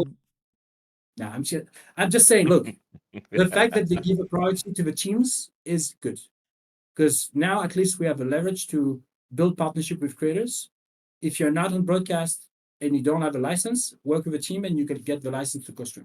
So instead of like inflating the market of influencers where everybody wants to have eBay and Kidroll, now it's a model where we have a privilege as teams that we can give away some license to co-stream, and as G2 we try to also build a network of co-streamers instead of only have one, and we like it. Am I scared on the long term of the broadcast value, especially for the official broadcast? Do I see that all the talent that, you know, invest their gift into creating a great broadcast are getting more value from the fans? Of course. But now that the Pandora box is open, and now that we assume that we're never going to try to have a deal with the platform, I think it makes sense in the right point of view to have as much reach as possible. All right, I gotta push back on this immediately. So one of the main problems is going to be that this year, LEC Winter 2025, compared to last year at the start of LEC Winter 2024, there's already been a 12% drop in viewership because eBay is not streaming. And eBay is so huge at this point in time, as in he does arena boxing events that get millions of concurrent viewers, that the question is he too big to do LEC co-streams at this point in time? And what happens if that's the case? Because if you become very dependent as a broadcast on these co-streamers, what happens if they go away? What happens if Tarek leaves Valorant? What happens if Kdrol leaves League at this point in time? And I absolutely agree. And I as you know, we decided we didn't move enough to get Kdrol for G2 last year, because we don't want to have, maybe by experience, being represented by one face in the organization. We prefer to have a collective, you know. So I think this is a risk for the league. Now they're giving away much more licenses at the beginning, and they try to mitigate this risk. I want us to have more viewership in Turkey, in MENA, in Russia, when it will open one day, perhaps. I think this is the only way. It's like, if you want to be less dependent of one personality, you don't cut the personality, you bring more people and you try to reduce the risk. The irony of this topic is it's another example of why Riot is a myopic company. That it's funny. You understand. I agree with you, by the way. I can tell you did work for a real company like Coca-Cola. You understand that the idea of a partnership is we are partners. We in good faith want both of us to be enriched by our thing. And then not to share it 50-50, but we're going to agree an amount that we're each going to benefit from it. And that's going to make our cooperation worthwhile. I agree with you. It would be outrageous, wouldn't it, to say to someone, basically, do it my way or it's the fucking highway. You know, the way that Riot Games has done it for many, many, many years in every single domain. So there's one area actually that I can quite proudly say I know a lot more than you about, which is talent broadcast work, mate. That is my fucking side office. So I can tell you that if Riot hadn't myopically, in the space of the talent working on the LEC, pretended the rest of the ecosystem doesn't exist. It's only, do you get hired to work on LEC? And if you don't agree to this deal, fucking hit the bricks. There's no other game in town. There is nothing else to show. The biggest shock of all is, if you want to talk about letting like generational talents get away, the idea the LEC ever let Cadril walk out that door and then co-stream their own products is fucking insanity. I would, for real, have fired like about 5 C-suite executives just over that move alone. Because this is a guy, I can tell you, I even know him. He fucking loved the LEC, bro. His dream was to be on the LEC. This would have been the most loyal person ever, up there with the quick shots, etc. of the world. He would have stayed there forever. And if you'd have just basically given him a reasonable actual deal each year, like you just increased it. By the way, at this point in time, this is why it's myopic. In the talent world, he'd be mega overpaid compared to everyone else. It'd be insane the amount that he would make as an analyst or a commentator compared to the others, because they don't have his stream, they don't have his fan base. But the difference is, what you're trying to actually ask yourself, if you're Riot, and I'd say if you're a team, you should care about this, is what is it worth to the broadcast to keep him? But that's a question Riot doesn't ask. They don't ask, what value do you bring? They just go, what do you do for me? Like, they ask. So what they missed is this. It literally, Cadril makes millions from core streaming. It would probably have been worth, for real, giving him like $1 million a year contract to be on the LEC, or $500,000, because then he would be on the main broadcast, so he wouldn't exist as a competitor. As you say, all that Pandora's box, he can say different things. It might not showcase your partners and sponsors the same way. He might actually be different about how he talks about the teams, by the way. I think it would even benefit the teams for him to be on the Cadril to be on the LEC broadcast, because you want, again, the revenue to come in through the sponsors on the broadcast there, to be split among all you. You've done all this great work, as you said, fighting for your share of the revenue cuts and these other items. It all trickles down, but I tell you what, the main broadcast is a key part of the top of the funnel, though, isn't it? You need that part. So to me, I think the Cadril angle also exposes in the past an area where Riot couldn't see to the future. They couldn't realize that they weren't just deciding, do we pay him to be the best analyst, or do we pay like the second best analyst, not as much. In this, it was, if the scenario was, you could have had what he had on the core stream for a fraction of the cost, and you could potentially have had all of the money he makes coming through your broadcast. That's an example where I think they just missed a trick, man. I think they didn't understand that the two, it's an ecosystem, as we say. It's not just one area that connects to the bigger picture. You have to do the plus minus. The things that they could have done is, when his stream started to get big, is to literally just say, hey, Cadril, we're going to pay you $1 million to do the Cadril stream on the LEC, and we'll monetize it. And you know what? We're going to throw our production resources behind this as well, to like do skits or fun stuff, or have a studio that you're in. They could have done all of this stuff. And instead he just walks off. And to put this in context, in the LEC context in particular, Cadril is now, from last year to this year, Cadril has doubled in viewership in the LEC, and the LEC YouTube and Twitch numbers have been cut in half. All of those people just go to Cadril now. Like, surely that can't be a good thing for the league. Look, you're not going to try to convince me that Cadril is not awesome. He is awesome. Sure. And he deserved to get paid by Riot. And you might ask yourself who was involved a few years ago about signing him as a caster at Riot. And I believe it was a great decision.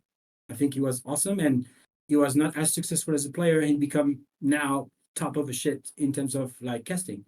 Now, how do you do if you're Riot EMEA and then Riot NA opens a Pandora box? That's what happened.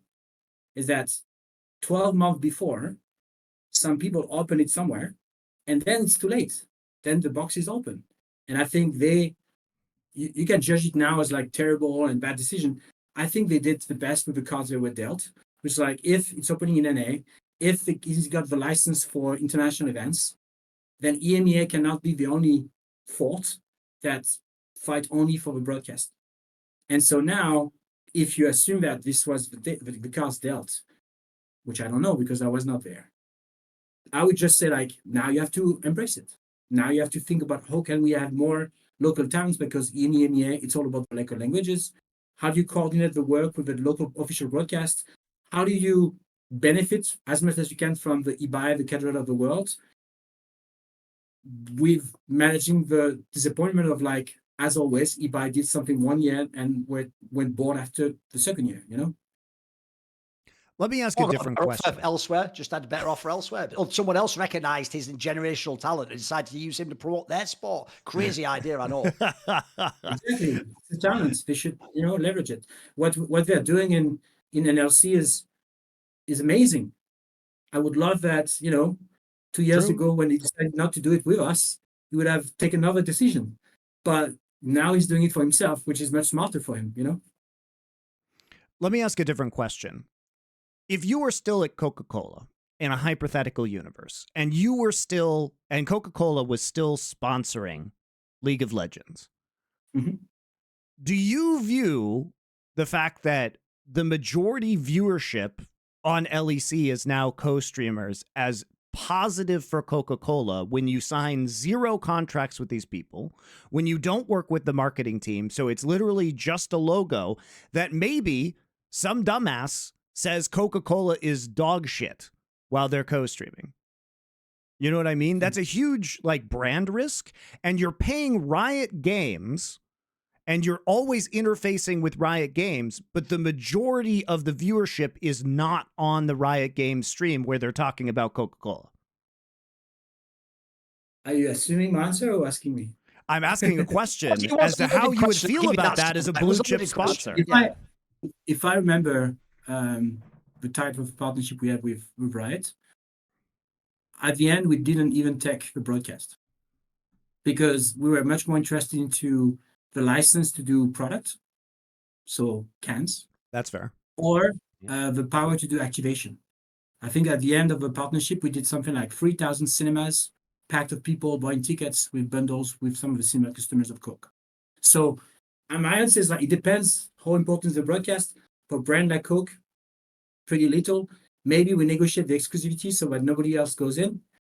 That's possible to be protected from, and then that's it, you want the logo for brands like that is not probably the most important thing.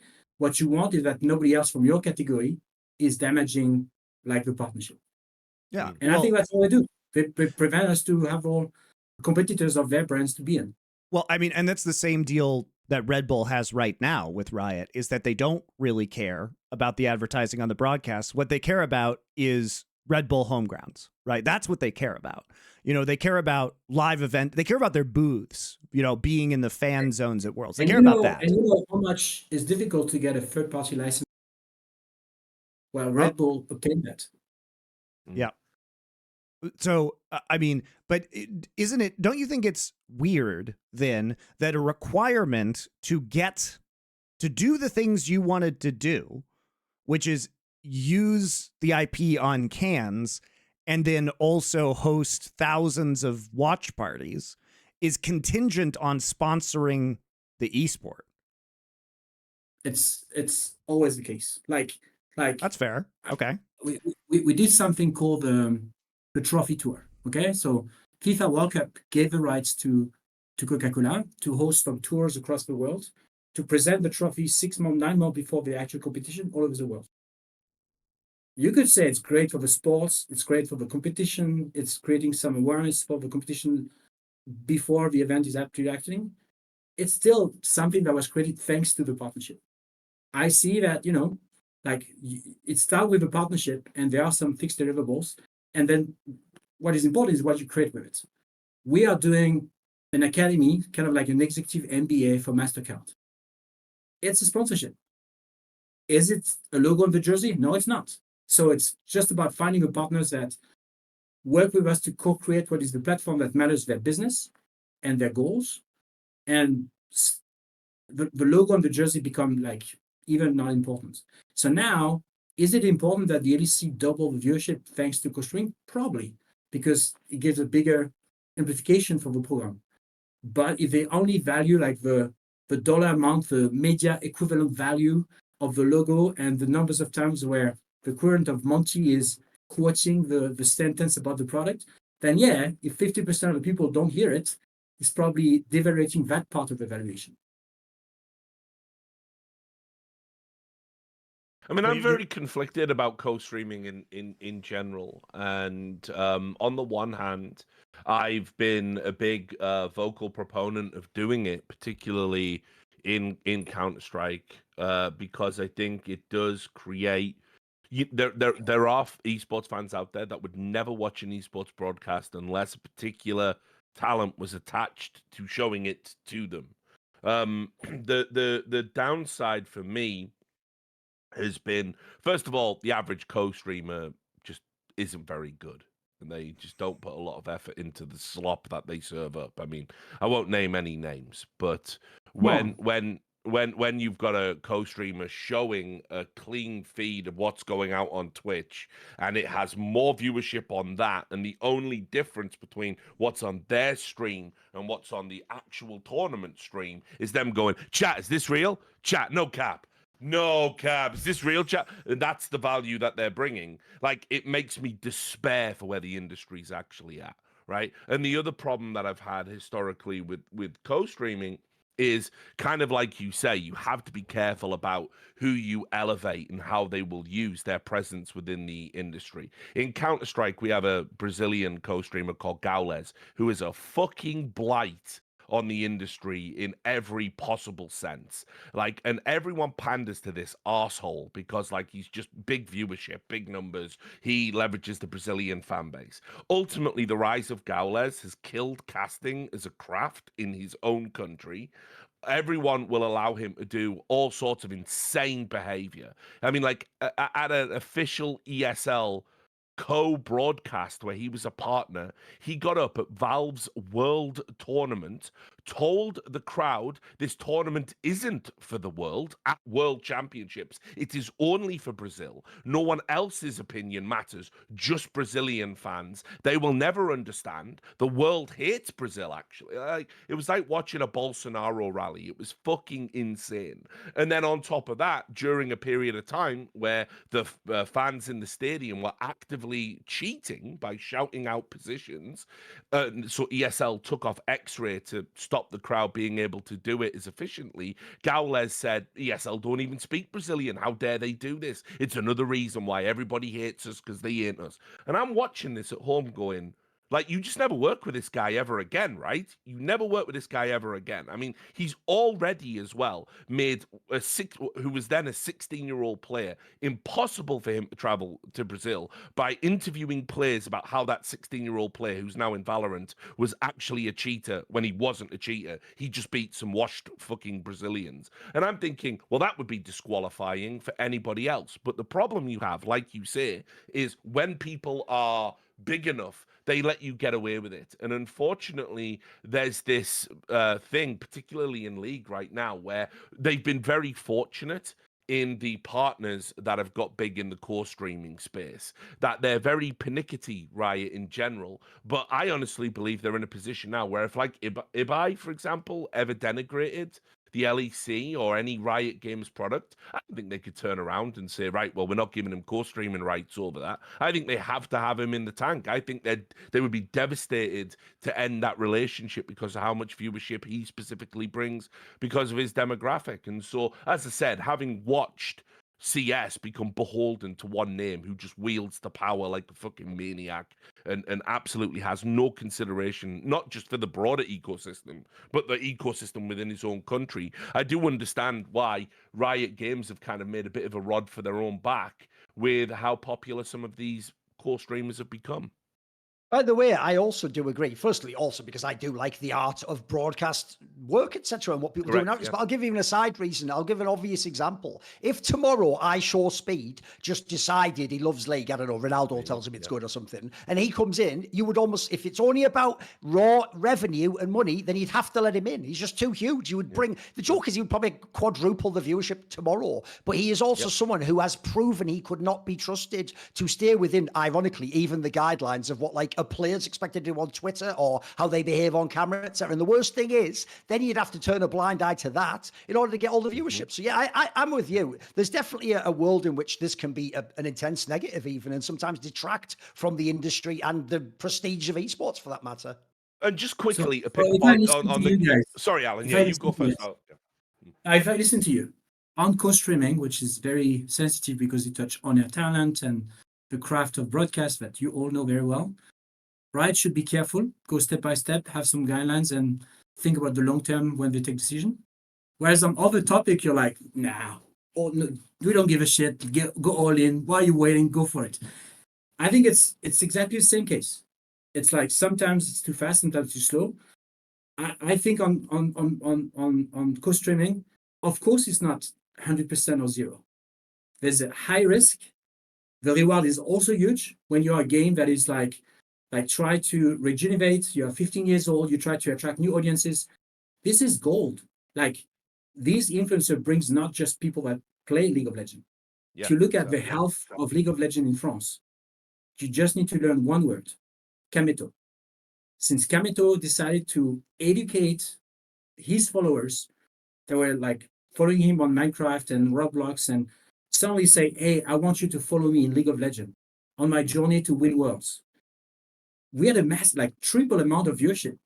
It's not like, oh, Kameto is damaging the French version. He's tripling it, not only on his broadcast, but also the broadcast. This is a great advertisement for why esports is actually profitable, Stilgar. So go on. You know, it's not a mystery, right? Because Kameto brought those people into the game and tripled the viewership. So he proved the value of the KC org, both in terms of player base and in terms of viewership. You don't get anything in return. The assumption is we don't get anything in return. I know you didn't get anything in return. That's unfair. But I think we do. I think we did receive something, and we do receive something in exchange. I hope that Kedrell and the Ratoness will be part of the LEC. I hope that Navi will be part of the LEC. Because I strongly believe as a good team, as a big team, if the league is getting better and greater, and with great ownership group and great team with narrative and stories, we all win end of the day, you know? That's why any owners that calls me will receive all information you ask. And I'm very open. We discuss a lot of things from G2, organization, business, whatever, because we are so small as an industry that we all going to win or we're all going to fail. So we still need to be collective and trying to build a thing instead of trying to split the small amount we have today.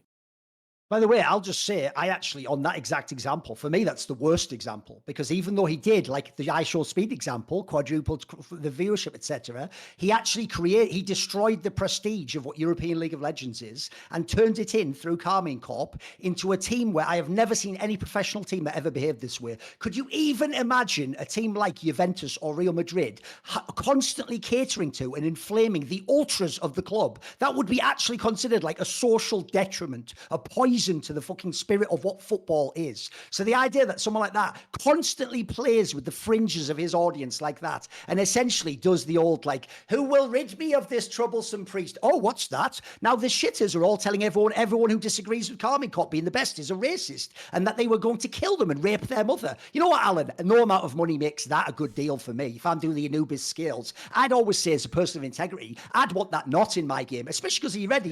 Yep. Same example I gave you for the iShowSpeed one, but you walked right into it, is in this particular scenario, what fucking player ever would be allowed to behave that way? Would Caps ever be allowed to just go on his channel and just go like, guys, seems like people are sort of hating on me with the way the first weeks have started. That humanoid guy maybe doesn't get enough criticism. That would be outrageous if he did that. We'd all call him out, everyone in the industry, and Riot would smash his head in metaphorically with the rule book, as it were. Same with an org. It's the reason, again, why I'm not talking to my old mate Carlos right now. I'm talking to you, mate. That's one of the reasons why no one else gets away with it. So what you've done is, with French esports, you have given it was the same with Ibai, he just fucked off because it was a better deal. You have given it to a petty tyrant, and now the joke is, even Riot must dance to his jig, and he chooses the tune, mate. And the pushback doesn't exist, I can tell you. I've looked a million times behind the scenes publicly, there's no pushback. In fact, it's another Emperor has no clothes, because here's why there's no upside to saying what I just said now. Because I just said this now, my Twitter is shit for the next week, Alan.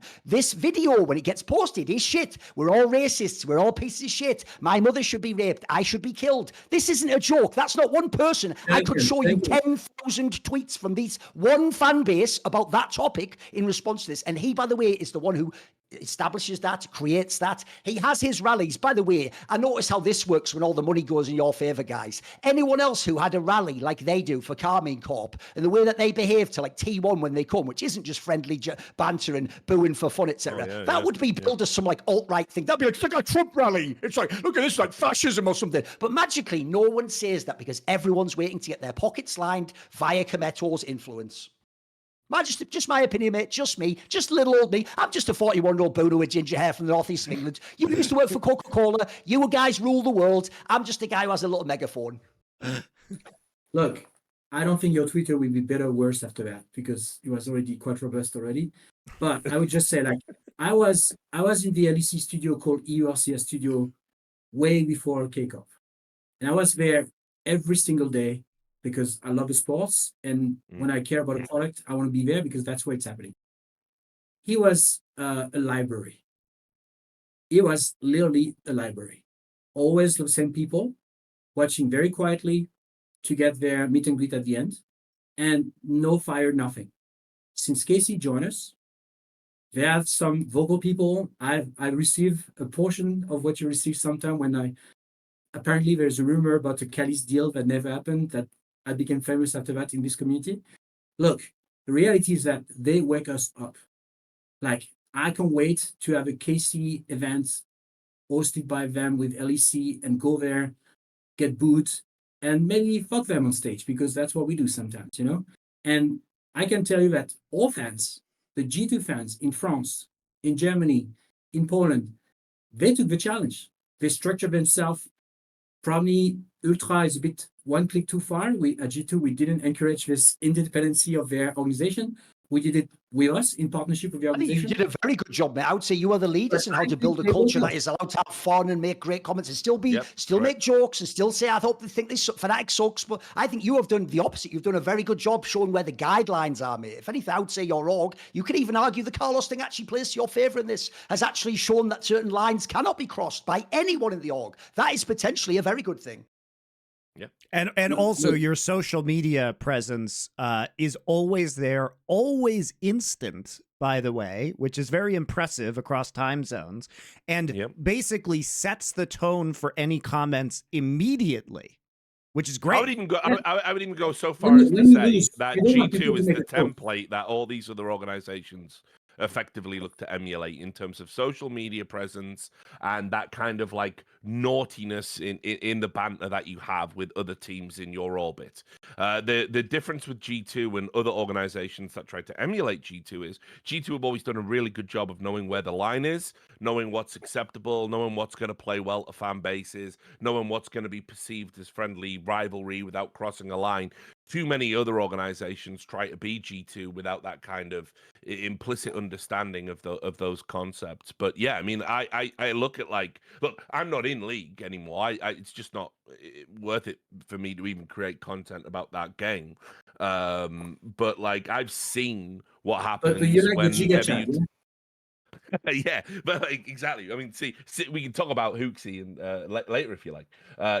Please buy Shuhei. But anyway, the reality, unfortunately, is I've seen what the ultra kind of concept does, and there's very few fan bases that have these types of fans, and I'm watching my colleagues get absolutely hammered by K Corp, and obviously what's happening there is, you know, when you have these very powerful, influential co-streamers that ultimately are never going to be brought to heel by Riot because it's simply a value equation, what that can do to the culture of the game is very damaging as even well. Richard is saying Riot should bring them to heel. Amazing. Well, I mean, listen, just quickly, what do I mean by bring them to heel? I mean, just at least hold them to the appreciable standard you would hold everybody else in the industry, or lower those standards for everybody else.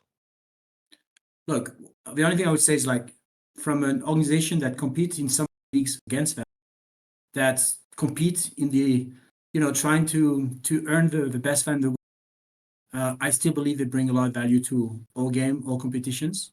I can only invite you, Duncan, if you have a trouble with some individuals, talk to the org, because I know they care. I know they try to clean up, and this is not the vision of what good should be for talking with them. I've not received 1% of what you received. I think you trigger them a bit more for sure. But I would just say, like, stuff like say their team that isn't the best, mate. I mean, really, that's actually quite unacceptable, isn't it? That's the problem. That's the problem, Alban. Is like it's literally the most any mild criticism will be met with death threats. It's insane. It really is insane. The problem here is this. You're actually thinking that I'm doing what I do in CS, and I'm like bantering people and saying someone shit. It's not even that, mate. These are the people where I've seen the same thing about all. By the way, if he isn't literally the best player in all League of Legends, then you hate him and you hate France and you're racist. And that means you deserve, I don't know, death or something. Who the fuck knows at this point in time? I'm not in Minecraft at the moment, so I haven't checked on the rules. So if you don't know, by the way, I'll even give everyone a quick freebie because the next one's coming. I'll tell you the next set of ultras that are going to ruin a Counter-Strike game. It is going to be Eternal Fire fans. Because I saw this with Luminosity. I've now seen this with the French. What happens is when you're not a good team and you don't have a big org with the potential to go to the top, you don't get these ultras, mate. That's how I know they don't love the game. They're not here to watch the game. They're here to be part of a fucked up movement where the movement is essentially, by the way, that's why I say ultras, because it reminds me of people in football who don't go because they love the match. They go so that after the game, they can find someone to kick their head in. They want to have a fight about the match, and whether that's the other teams or someone disagrees with them, they go because they have some antisocial component to them. So in Counter-Strike, because Eternal Fire now is a fucking good team and actually can go to finals and semis, again, it won't be when Thorin says Madge is overrated and shit. No. Look at the people who say things like, oh, they're going to lose this game, or I don't predict them to go deep in the tournament. They get the exact same death threat, your mother's raped, your country shit, you're racist. And so unfortunately, I do think this is a problem. I'm going to tell you what I think Kameto will endorse 100%. We won't be here without the fans. We could be here without sponsors, we got publishers. We don't have fans, we don't exist. And so I'll take the deal. Because you know what, mate? You're right. And this means this. I'll tell you one thing, though. You are right. That means one day I'm probably going to have to leave this industry. There you go. Deal. So that part is for sure. We owe everything to the fans, and we're here thanks to the fans. But no fans will have ever the right to harass, threat, personally, anybody playing for the team just because they want to fight as much as possible and they missed it, or anyone who has an opinion. Because nobody should be retaliated for opinion. I guarantee you, and I'm happy to check with him personally, that he will endorse that 100%. We love our fans. I'll give you a prediction. There's some boundaries. This is not something I want, by the way. It's something that has happened numerous times, all off camera and all never ever revealed, because the same people are then worried about reprisals if they say it. You won't think it's as funny, mate, or as such a net equation good when, like, Caps gets an item thrown in his head when he walks out, or someone gets blows by a player and spits into his face as he enters the crowd, or someone grabs a female player when you have all those game changer events coming up soon, when they grab the back of their hair and yank it down, and they even then know to even say how I was abused and harassed will gain me more harassment and more abuse, and so it becomes a conspiracy side. That won't be so fun then, mate. It's all great when controversial Thorin's the flak grenade, getting all the shit coming towards him. He shouldn't say those things. I tell you what, mate, just wait until being alive and not being a part of their fan base is what gets you it. We can disagree on this, obviously, as usual. Trust me, G2 has a share of controversy sometimes. So we have a portion of it sometimes. I've never found G2 fans to ever be like this. I found them to be fantastic. I, like Richard, am a critic of them in Counter-Strike. I've never ever had this behavior. I actually think G2 is, I agree with him, is an exemplary organisation. I had it over. Put it this way, I'll say that the G2 fans in CS, they're very stifling on social media when it comes to discourse, but they're not aggressive. I've never had any problems with them, no matter what I've said about them. I don't mind someone saying I'm an idiot or I'm wrong, or that. Yeah, that's all cool. That's within the boundaries of fine. Yeah, you can do that. You can do that if you want. I am an idiot sometimes, and I am wrong sometimes. That's all certainly within the bounds of play. Surprising, right? What I will say is though, they're Rocket League fans, because I think the demographics skewed a little bit younger. There was an incident where I actually worked for G2 as a Rocket League commentator. It was back again in the Carlos era. He brought me in to essentially be like a surprise celebrity commentator on the game. And ultimately, the G2 fans, because I think they thought that I'd like replaced Athena. That was like a whole thing. And then ultimately it was just like, I mean, that was some of the worst bullshit I've ever had. That was up there with getting what they call Vampire Taco or whatever the fuck, where you just get spammed Vampir's penis by Brazilian fans until your social media account crashes. It's up there. It's like top 3 bad fan experiences. Rocket League, but like Rocket League does tend to be teenagers though, so that's Rocket not League. yeah, I mean, I like whatever, you know. It was one of those. It went to a place where it's like, look, you want to call me a cunt on social media? I just walk away from the screen, pour myself a scotch, see you in 2 days. You know what I mean? It's fine. That's it. You know. Yeah, but but yeah, unfortunately, but what was happening here was it was people trying to hack my social media accounts. It's 4 a.m, my phone's buzzing. Did you access your Instagram? Did you do this? It's like, for fuck's sake, did you request a password? Dick? Like, fucking hell, guys. Like, oh, and by the way, over nothing. It wasn't even like I didn't even insult G2. I didn't even insult G2. All right. So, but anyway, yeah, moving away from that. I'm moving. Can we bring the topic? No, Yes. no, just quickly. Can we also bring the topic around back to Cadril? Because I think there was an interesting point there.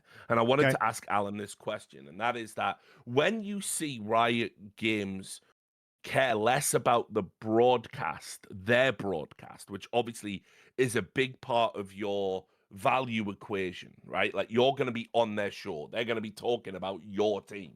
They're going to be showcasing your talents, essentially, of your roster. And yet they increasingly seem to be less interested in the quality of their own broadcast because they understand that co-streamer slop will just get better numbers. And so what I think the Cadril problem is indicative of, they've let, as Duncan says, a generational talent go freelance rather than be on their broadcast just for what would have been, I imagine, a measly amount of money. I don't even think it would have been insane. Certainly doable within their budgets. And yet, if I was a owner of a team and I'm looking at Riot not caring about their own broadcast, I would get a little bit disheartened. Do you feel any of that? Like, would you want Riot to have a little bit more care about how they curate their own broadcast experience for fans? I mean, yes, some owners get feedback. I don't think it would be fair to say that Riot doesn't care because Riot is a corporation, but there are people behind it. And the people from the broadcast, they care probably more than you do, you know?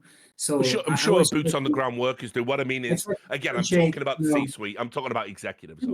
I want to differentiate it because saying Riot doesn't care will mean that these people in charge doesn't care. And I don't think it's fair. They care a lot, but they probably had less resource to deliver on the production value. So there's 2 aspects of it. Like one is fighting for more resource to go there so that the quality bar improve or stay where it was. On the other side is like more options for teams to do their own broadcast, you know? Like at what stage it was like the worst of both worlds for the teams. Yeah. We had like arguably from your point of view, a official broadcast that was not as good as it was. And on the other side, there was like co-streamer that got licensed without attachment to teams that were becoming the biggest thing on earth. And we're in between not benefiting from any of them.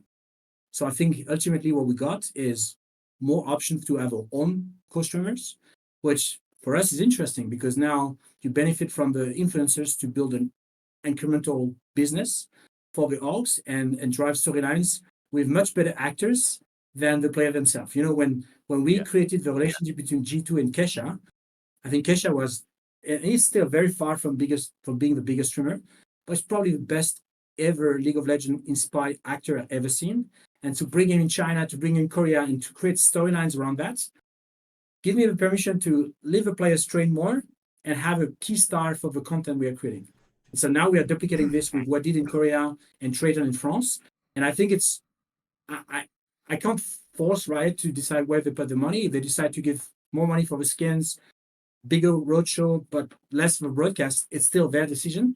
But in return, we got the permission to do more with co-streaming, which we took it and we ran with it. So, look, I think my concern with co-streaming is what Richard was talking about, which is basically like the LEC and the LCS, by the way, or the LTA, whatever you want to call it, suffered extreme layoffs, but particularly the LEC.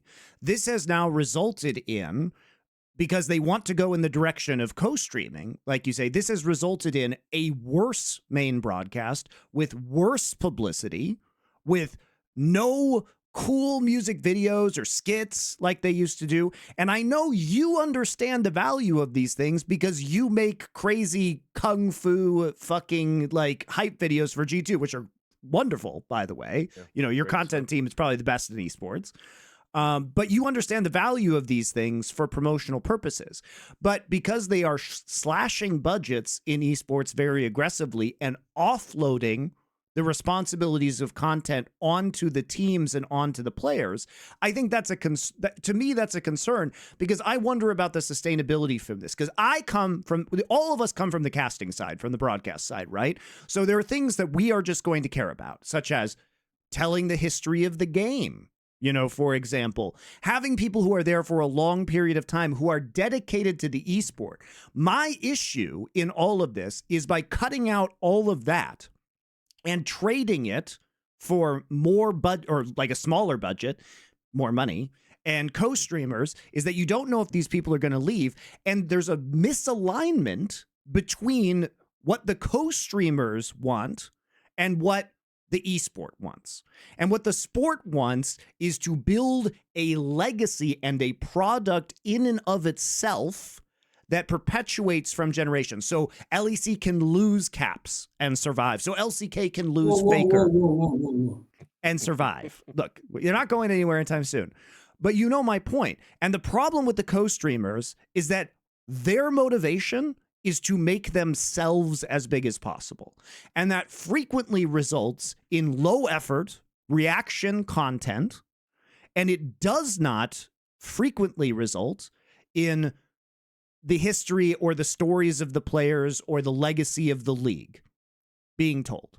There is a fundamental difference between what co-streamers want and what the co-streamers are being paid to do and what the league in the long term has to do. So the short-term boost can be there, but as the main product is dismantled behind the co-streamers and the co-streamers become the product, to me, as not only an esports fan and working in this space for 20 years, but as a sports fan, I fucking hate that.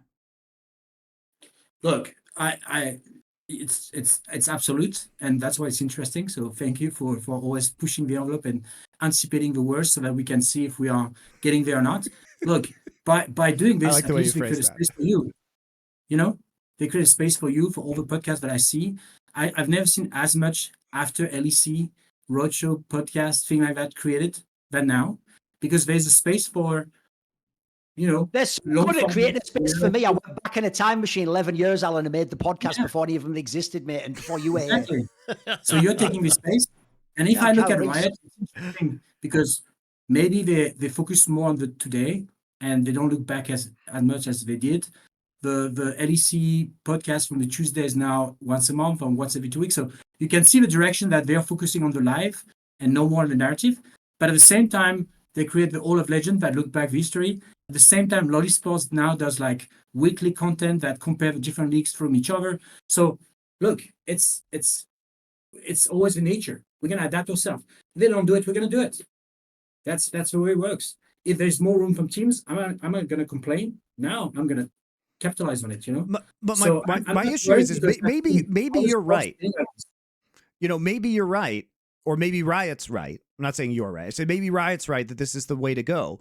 But there's a world where you basically dismantle the main broadcast, and then the co-streamers eventually leave, and then what the fuck do you have at that point in time? You got fucking nothing. Because the product becomes the co-streamers, not the LEC. The LEC is not the product. I don't think it's going to happen. I think the way they're increasing the numbers of license now will reduce the risk. By that one already left. Maybe he's going to come back. I don't know. If Koya is winning, maybe he's going to come back. You never know, you know. But I think, you know, end of the day, if you have a big risk, your only chance is to diversify your source of opportunities. You say you're going to diversify this into more co-streamers, but co-streaming has notoriously been in all applications winner takes all. There is like one big co-streamer per language. And if you lose that co-streamer, the question becomes, do all the fans from that language go away? Right? And like that to me is very concerning. Sure. I mean, if you look at the German example, where everything was Hand of Blood, and Hand of Blood was the Mr. Germany League of Legends on the German broadcast, he left, and then another way came on, because influencers have a short cycle. That's also one of the risks of capitalizing all your brand on one personality, even if it's a founder, you know? So I believe in like a diverse international collective for G2, because I believe it's our best chance to win long-term, not short-term. I mean, I do agree with your take on influencers. So, you know, having short life cycles.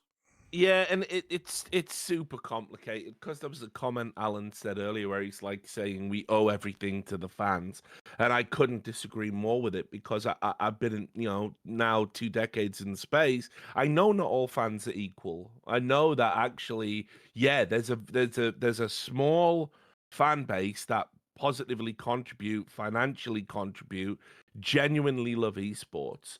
The rest are rubberneckers that if they're not here, they're watching an influencer stream, they're watching whatever's popular, you know, they're watching fucking OnlyFans, World of Warcraft hardcore, because that's the current fad, and they will dip in and out of esports. They don't really care. They're never buying a jersey, they're never paying pay-per-view, they're never doing anything.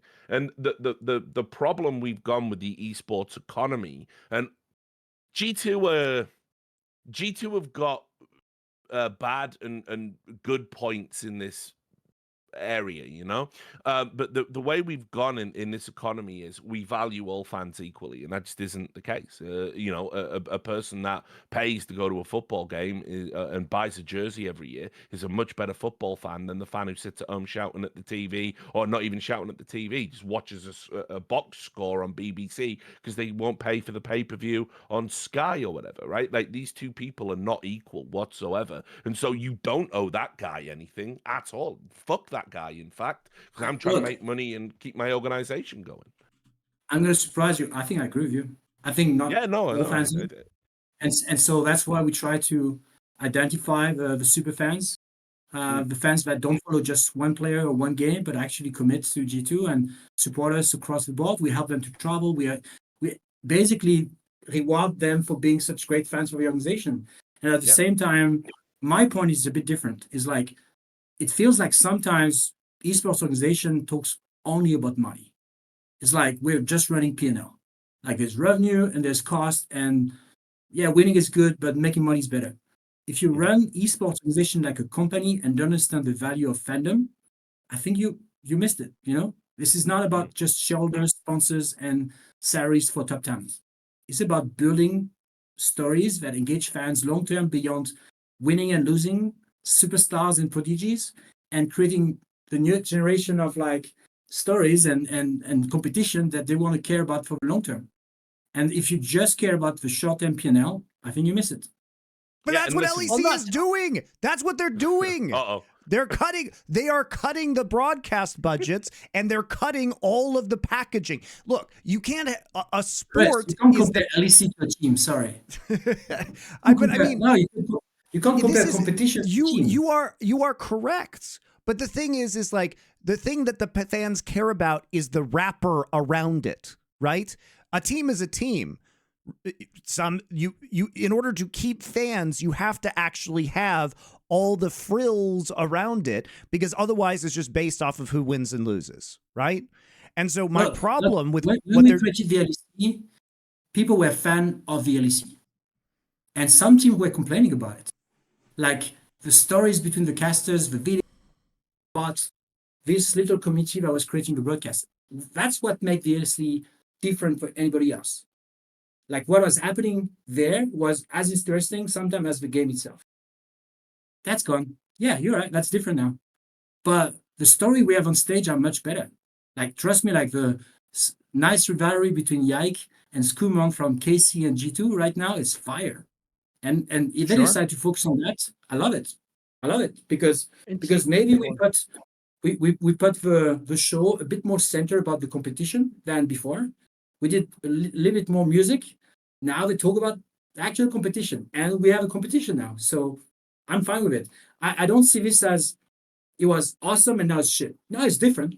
It's evolving. If this rivalry will create like super team that will have a chance to go for international, that's my wish. That's the next step.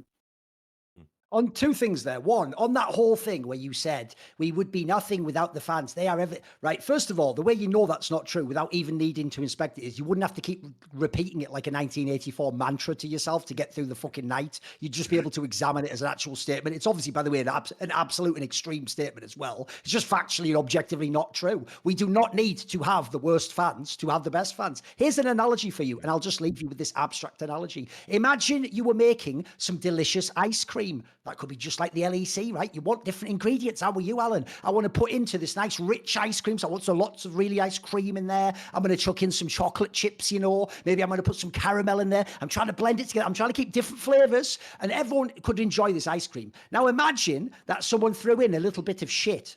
Now here's the thing. That already is making it a bit worse. But you know what? If it really mixes up enough, maybe I know there's a little bit of shit in there. But you know what? It's like 0.01%. Problem is, Alan, eventually, when there's enough shit in there, it doesn't matter if it's just 5%. The whole thing tastes like shit. Wow. I'm not sure I'm going to replace my mantra by yours, but I get it. I understand your mantra. Yeah, I know. The classic shit in the ice cream analogy. I love it. I'm with you though, Richard. I definitely don't remember when I used to work for like £3,000 a year, which would never even allow you to get like a place to live, and used to just work 100 to 120-hour weeks at times, just do it grinding, sometimes raw data entry in order, by the way, to, for fun, write the cool article maybe you saw 10, 15, 20 years ago, whatever, Dan, maybe it's just 20 years ago, and do all these different things. I had to work for like a company in Russia, then I had to get in with these ones in fucking Sweden, then I had to get North Americans to take me in. By the way, no UK org ever was trying to work with me or support me or do any of this shit. There was no trickle down, there was no handout for me. No one ever went, we better give Thorin a cut of the thing because he's important to the industry and we all have equal value and we all had. I don't remember any of these people who are the fans now telling me to kill myself, being there to support me and lift me up and hand me the money and make what I do possible. In fact, actually, as Richard's G2 Rocket League example has, it's gone the other way. I've even had fans actively and maliciously brigade, not just tweets, by the way, they've even abused that thing with a community note. Community note is not intended to actually just correct a fault. It is intended to deny you income from that tweet if it is a hit tweet. So what they will do is get discords of 10,000 people to say the community note was helpful, and essentially now I almost need like Elon Musk to fucking remove that community note, even though my tweet was like, this just seems like he wants attention, and they're like, actually he is not want attention, he is bigger than Thorin and Ibai is huge. Like, that's the sort of community note you get. They will also harass your sponsors. Are you ready? You'll love this, by the way, mate. You're saying about that banter with Carmi Corp fans. You'll love it when you get 10,000 of them call up a sponsor directly. Remember, sponsors mega overreact to individuals in real life contacting them because it's so rare, and their logic is if one person does it, there must be thousands. So when 10,000 people contact your sponsor and say, oh, what is that? And they quickly look it up. I used to buy that product all the time and I'll never buy it again because you work with this person. Again, it'll really start to have a downside that you will not see as, well, you know what, at the end of the day, wouldn't be here without fans, would I? So guess I'll just take that. Bit of an overreaction of what I said, but I like it. And it wasn't based on what you said, mate. It wasn't based on what you said. But you did imply something which is, I think, a very pernicious type of thinking in esports. That I don't think, to go back to the other thing, I don't think it's good to tell fans that are really badly behaved, you know what, you're everything in this industry, we're nothing, and without you and your behavior, would we even be able to feed our families? I'm saying that they can actually deny your family food, mate. It's not even true objectively, is it? So say it again. Listen, I get it. You're in the ecosystem, bro. At this point in time, it would be kind of silly to step outside of it. You wouldn't be able to survive. So I agree. Go along with the mantra, mate. Here's the thing, Alan. It doesn't matter whether it's true or not. It is true. It needs to be true. And you should believe it's true. That's working in League of Legends ecosystem. Yeah. And I think it's true that if there are some bad actors amongst the fans, there's something that we need to fix. Period. You can't say two things. It's not absolute. You cannot say we don't need fans because they are bad fans. They are bad fans By the way, I don't call them. Since you pulled me up on it, I definitely will not take the response that when you said fans are everything and we wouldn't be here without them, that I just said fans don't matter and don't exist. That would be called a straw man, bro. If all the LEC teams were like fucking straw mans like this, you'd be fucking 8-0 right now or something. So we agree on mantras. That's good. That's important. So anyway, I do just want to wrap up the co-streaming topic, because I do think that this is all hugely like this is the year of co-streaming. Just the beginning. It's just the beginning. This is the really transformative year, because as we said, LEC was the last fortress to fall against the ravaging armies of co-streaming, and this is the first time that they have had a co-streamer that is now bigger than the entire league.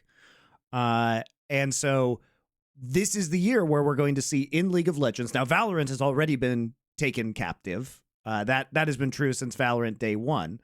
But this is the year in League of Legends where we're really, really going to see those numbers, because LCK, previous to this year, was also the LCK main broadcast, was still the biggest broadcast. Now K-Dril has taken over that as well. So there's not really a world where K-Dril is not the most important delivery system of League of Legends in English for the entire year. And there's not a world where Kometo isn't the most important delivery system in French for the entire year. And that is a first. And it's a massive shift for some of these broadcasts. And the result has been that they are now moving in some arenas to a pure co-caster experience, which is what they did when they killed the LPL broadcast in English. And I understand that they probably were losing money on the LPL broadcast, but they had also made a commitment to have all of the official, the major regions broadcast in English, and that covenant has been broken. And so, you know, if co-streaming is the future, as an org owner, what would you think if they just didn't have the LEC main broadcast anymore? It was just a clean feed in the production studio sent out to co-streamers. Well, I would be disappointed, because I think there's fans that wants to follow their influencers. There are fans that wants to follow a stream that is heavily in favor of your team, and there's fans that just want to have neutrality, quality analysis, like people that have a bit of history of the competition, focus on the game, which the official broadcast is doing. So I think, as much as and we call those fans unicorns in the business. They seem increasingly rare. Half of them watch the official broadcast, so you can say that 50% of the fans are like that. So I would say, look, I believe that the value of co-streaming is the diversity and the personality that they bring in. If it's replacing the value and the depth of official broadcast, then I think we lose 50% of viewership, you know? I think they will short-term be replaced by influencers, but long-term we're going to lose some of the passionate ones. So I would be disappointed as an owner. Sure.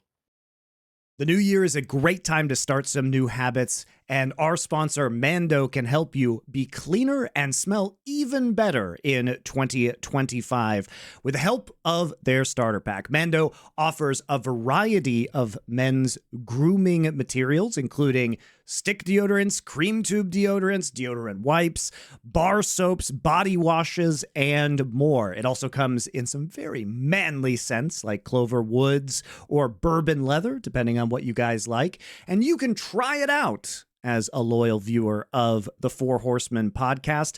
The starter pack is perfect for new customers. It comes with a solid stick deodorant, cream tube deodorant, and 2 free products of your choice, like a mini body wash and deodorant wipes. By the way, I'd recommend the deodorant wipes. They are very useful when you start to get ripe. If you're camping or you haven't been able to take a shower, they can clean you right up and get you smelling fresh once again.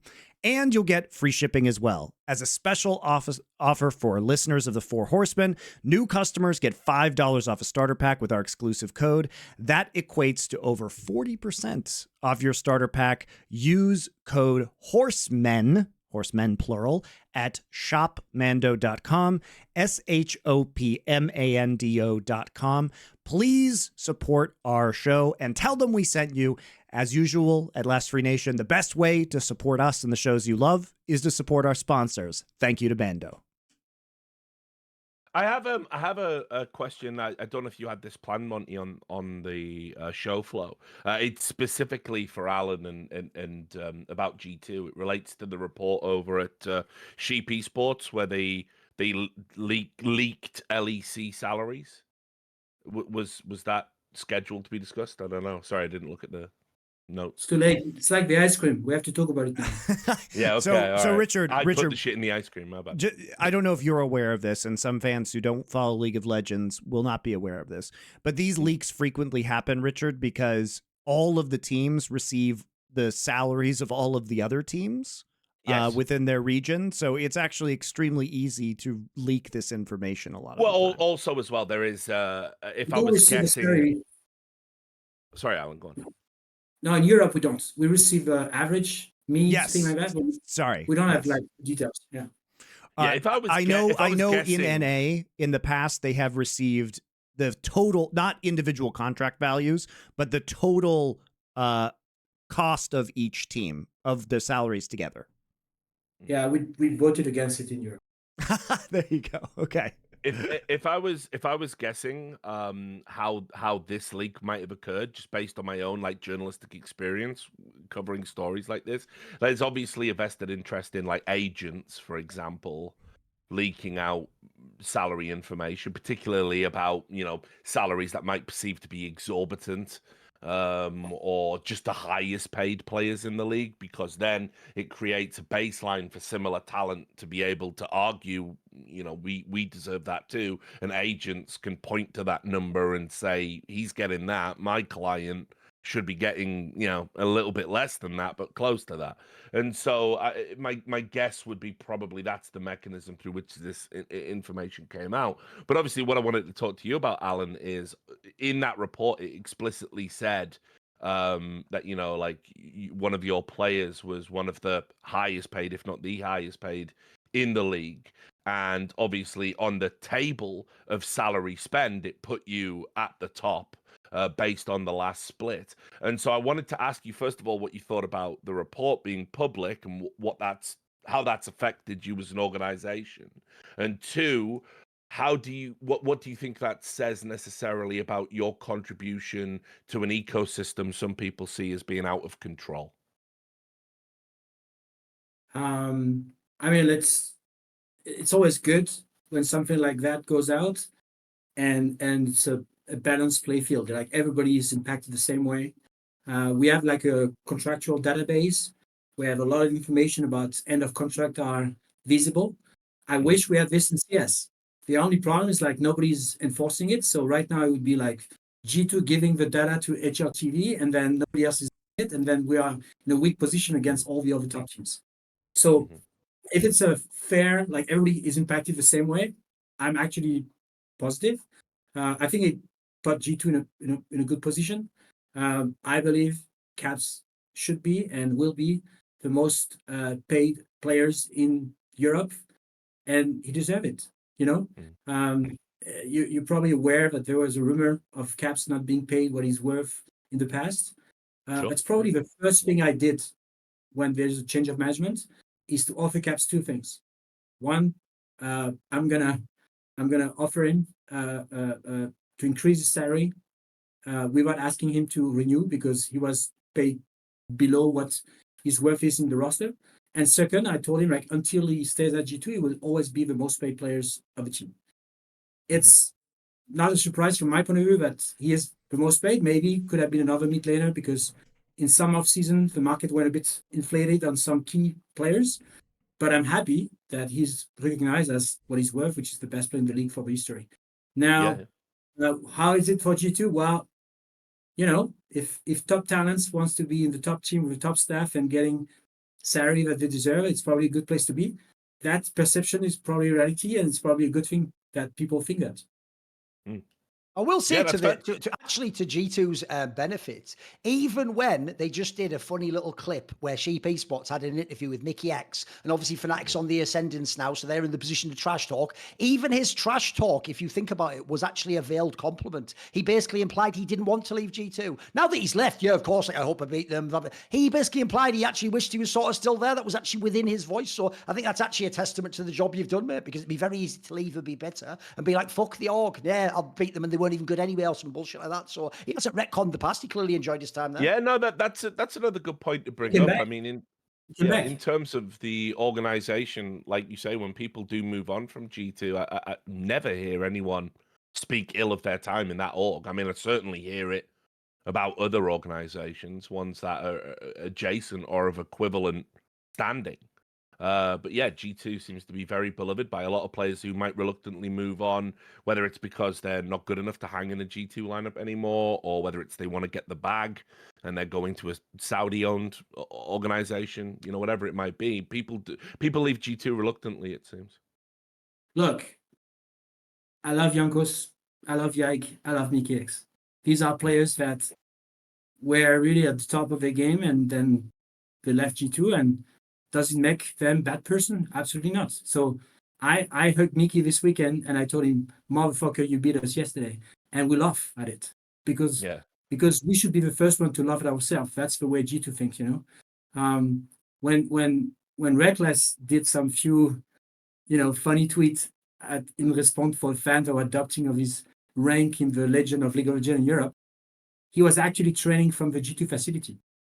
Because during Worlds, T1 told us, like, we look for some place for Reckless to train. Do you mind if he goes to you? And it's like, of course, we welcome him. Why not? Yeah. And if he does 1 or 2 tweets, what is it comparison to the rest of things that we believe in, you know? So, yeah, I mean, sometimes we make decisions, sometimes against odds, sometimes against fans' perception, short term. And sometimes we're wrong because we do mistakes too. And I always say, like, don't judge the offseason now, judge in 1 year. And please tell me if I'm wrong or right, but I will know it because I can read the score, you know? So we only know in 1 year if some of the choices we made were good or bad. What I can tell you is that no choice we make is about what we think of the person. And we talked with Mickey after the decision, and we spent an hour just talking about life and what I wish him, because he's a great person. I hope some players like, you know, Jackie and CS and people like, we see them all the time. Kenny S is another example. What they did at G2, nobody will take it from us. They did awesome job. They created legends. And as much as we can, we work with them. But sometimes we can't work with them as players, and they want to play. So they play, and the day they will not play, then maybe we're going to work again together. Mm-hmm. I will say that in general, the GMing of G2 in League of Legends, like the aggressive GMing, knowing when to make a move on a new player and when to move on, even when a player appears in their peak, is one of the reasons you guys have continued to collect titles, right? So, and that's very valuable. And oftentimes what you see is people in esports holding on to players too long, not realizing when they've peaked, or trying to get famous names after they've already peaked onto a new roster in the hope that it will bring them to glory. But G2 has been much more willing, I would say, to take risks than most other rosters. And what's interesting is you guys took risks again. We'll see if it pays off, although historically it has. But you guys were at the top. Look, I said, you guys, you know, it takes balls to move on from what was definitively at MSI last year a top 4 team in the fucking world, and to say, you know, that ceiling isn't good enough. Right. That's bold. That's fucking bold, especially for a Western team. Right. Yeah. And I think that's a really tough call. Kudos to the staff and led by Romain. They are very decisive, and without, you know, disclosing any secret, this is not decided the week of playoff. This is not decided the week of the off season. This is an all year long analysis from data, screen results against team we play against, just to scout their players. Simple, like what I said to the owners is, like, if we ask you for scrims in ERL, don't be surprised if we go after your players. We don't do it randomly, you know. And so for sure, this is like weekly, quarterly, yearly analysis. to come to the decision, we could miss the mark and lose against Fnatic. And you know what? I will celebrate Nikki because he deserves it. That's what I'm gonna do. By the way, just super quick, because I'm petty, can I just quickly also say how ridiculous that report was framed on Sheep Esports? And I said there's been a few other ones, Richard. It's always the same angle. Teams are making money. It's always we make profit. If you know, that's always the angle. Yeah, well, but not just that, right? It's the fact that.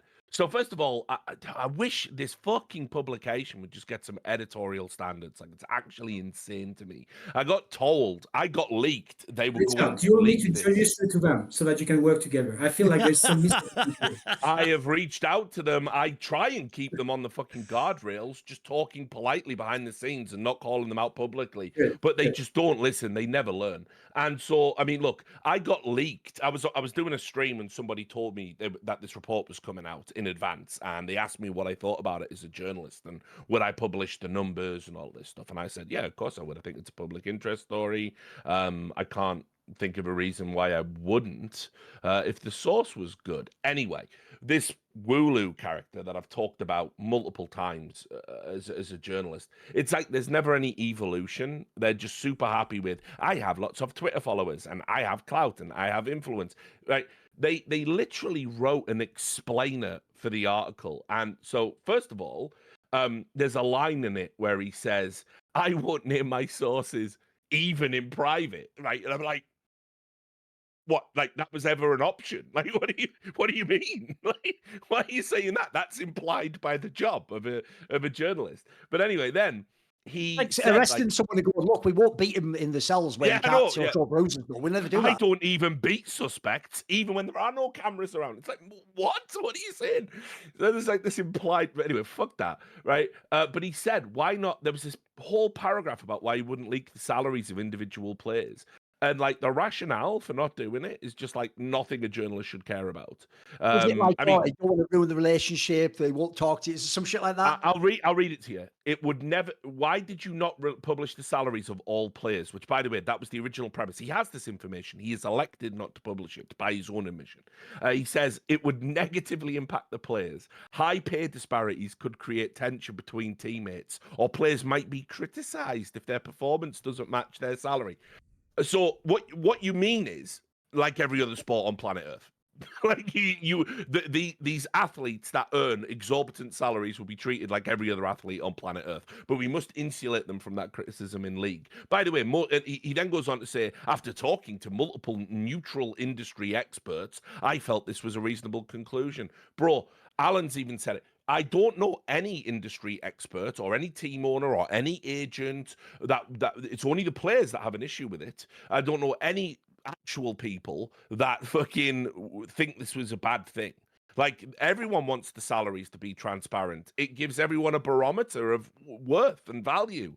And like, put it this way, most team owners love having that information available, whether it's via a private document or whatever, because that gives them the baseline of like, how much can I give to this player? How much can I give to this player? Obviously, in the past, not you, Alan, but other team owners have basically had a cartel where they've all agreed we're never going to go above this line. Fuck the players together, but we can't really publicly say that because nobody ever agreed with G2. So yeah, exactly. And also, as I said, G2 do spend; they do put their money in their pockets, so fair play. But anyway, I just couldn't believe the framing of this article, and then it just ended with, by the way, if anyone out there knows any more salary information, the information he claims he's already got, even sharing a single number would help me in writing more reports like this. What, the report where you cloaked all of the juicy parts of the story because you didn't want to upset players' feelings? What even is that? Like, what is that? As a journalist, logically, wouldn't they have to share the fucking source with you, Dunce? Think it through. You don't do that. You don't believe in sharing sources. So how, if they give you info, it's going to have to be, I heard this. Well, there's the source. They'd have to share it. You've actually checkmated yourself there. I did a great video on that guy one time. Just look it up. Thorin versus I just couldn't believe this article. I just couldn't believe how bad it was. It was like, wow. Since I know Stilgar loves content, surely he will agree with my take that all esports player salaries should be made public, because the content that we can make around that. Who's the best value in League of Legends? Who's the most overpaid? And the only argument I ever hear against this, which is so ridiculous, is, but it might cause toxicity to players who are getting paid too much. I'm like, yeah, well, on their on Bjergsen's $2 million contract, I'm sure he'll wipe his tears away from some mean tweets with $100 bills. You know what I mean? When he was massively overpaid by Team Liquid. So I think that this is a fantastic idea. Am I meant to have sympathy for Sword Art? like, do you know what I mean? But I mean, other than the think fact his coach stole his car or whatever the fuck. I also just think that this would actually decrease on certain players' fan reactions, because if they knew this guy was getting paid correct, league minimum, then nobody's going to be as harsh on this dude, right? Yes. And so I think it's a very interesting, like, this is one of the things I like about traditional sports is we know how much people are getting paid and we can have these conversations. It makes off-season content straight fire. Oh, look at this big new contract. Does this player deserve it? Are they going to live up to it? You know, we deal in sports punditry, right? So this is great for us. Would you, one of the reasons, would you support? By the way, I will always... It's one of the reasons I go so hard at Faker. He gets like $5 million a year or something, bro. He isn't doing it for fun. He's getting fucking hella paid. And by the way, his teammates getting way less than that. So yes, I treat him differently as a result of that information. And just to make the ice cream even better, I think just bear in mind, but now we also all fight with the same amount. Unless you want to pay like a tax on top. Yes. We all decide there, right? Or whatever it's called. It's certainly not called that, but yes. How we split between the superstars, the experienced players, and the new prodigy is actually a very sensitive, like very strategic topic that we are dealing with for the future now. So would you support this happening? Would you get together with the other LEC teams and say make player salaries public? If everybody does it, I will do it. Yeah. Because I just think it'd be great for discussion, man. I think it'd be super interesting. I can give you a little bit of an anecdote about Cloud9, right? My good friend Henry G, the former player turned commentator. Well, remember that happened in Flashpoint, so yeah, exactly. He became a general manager over at Cloud9, and he said, we're going to do a few things culturally. And one of the things we're going to do is me as a general manager, I'm going to be a public-facing aspect of the front office, and therefore I will be accountable for hiring decisions. I will make myself a lightning rod. I will try and have a bit of banter with fans, by the way, crucified for doing that by the same fans who claim they want people to do that. But one of the other culture things he did is every time they did an announcement, they would say, we've signed this player for this long on this salary. They would create an infographic for it, and they would put it out. Now, the problem that Alan is alluding to by not saying it is, if nobody else does it in the industry... Oh, yeah, of course. No, it's all or nothing for sure. Everyone just calls you a cunt. so like, you got to respect for that player, boo! HLTV is asking us, what is the duration of your contract? Maybe I don't want you to know. To your point, Richard, you know, that whole Cloud9 issue at Flashpoint, I was actually talking to Spotrack, the famous website that does all of the professional sports salary and contract info, about doing that for Flashpoint before we shut down. Because I was like, fuck it, man, let's do it with Flashpoint. I think this is interesting. And also, it was going to be great PR for Flashpoint if we got it rolling and nobody else was doing it. I think and again, this is the implication of what Alan's saying is it is definitely something that would move the industry in a positive space overall. But in terms of like the individual bottom line, there's no benefit to you doing it if there's not some compelling force to make everybody else do it, because ultimately you're giving away, I guess, the equivalent of trade secrets. Plus, if you're G2, you don't want people talking about Munici's contract when Falcons are lurking, right? Like, you know what I mean? There's like, what do you mean? What do you mean? Exactly. There's a lot of downside to it, and so. But one of the things that I would like to see is like just like normal sports. It's like when a soccer player gets signed to a team, they say he's being signed. He signed a 10-year deal. He's on this much a week. You know, it's like, it's just there. And you go, oh, fucking hell, that's a lot of money, but I guess he deserves it. Or what were they thinking?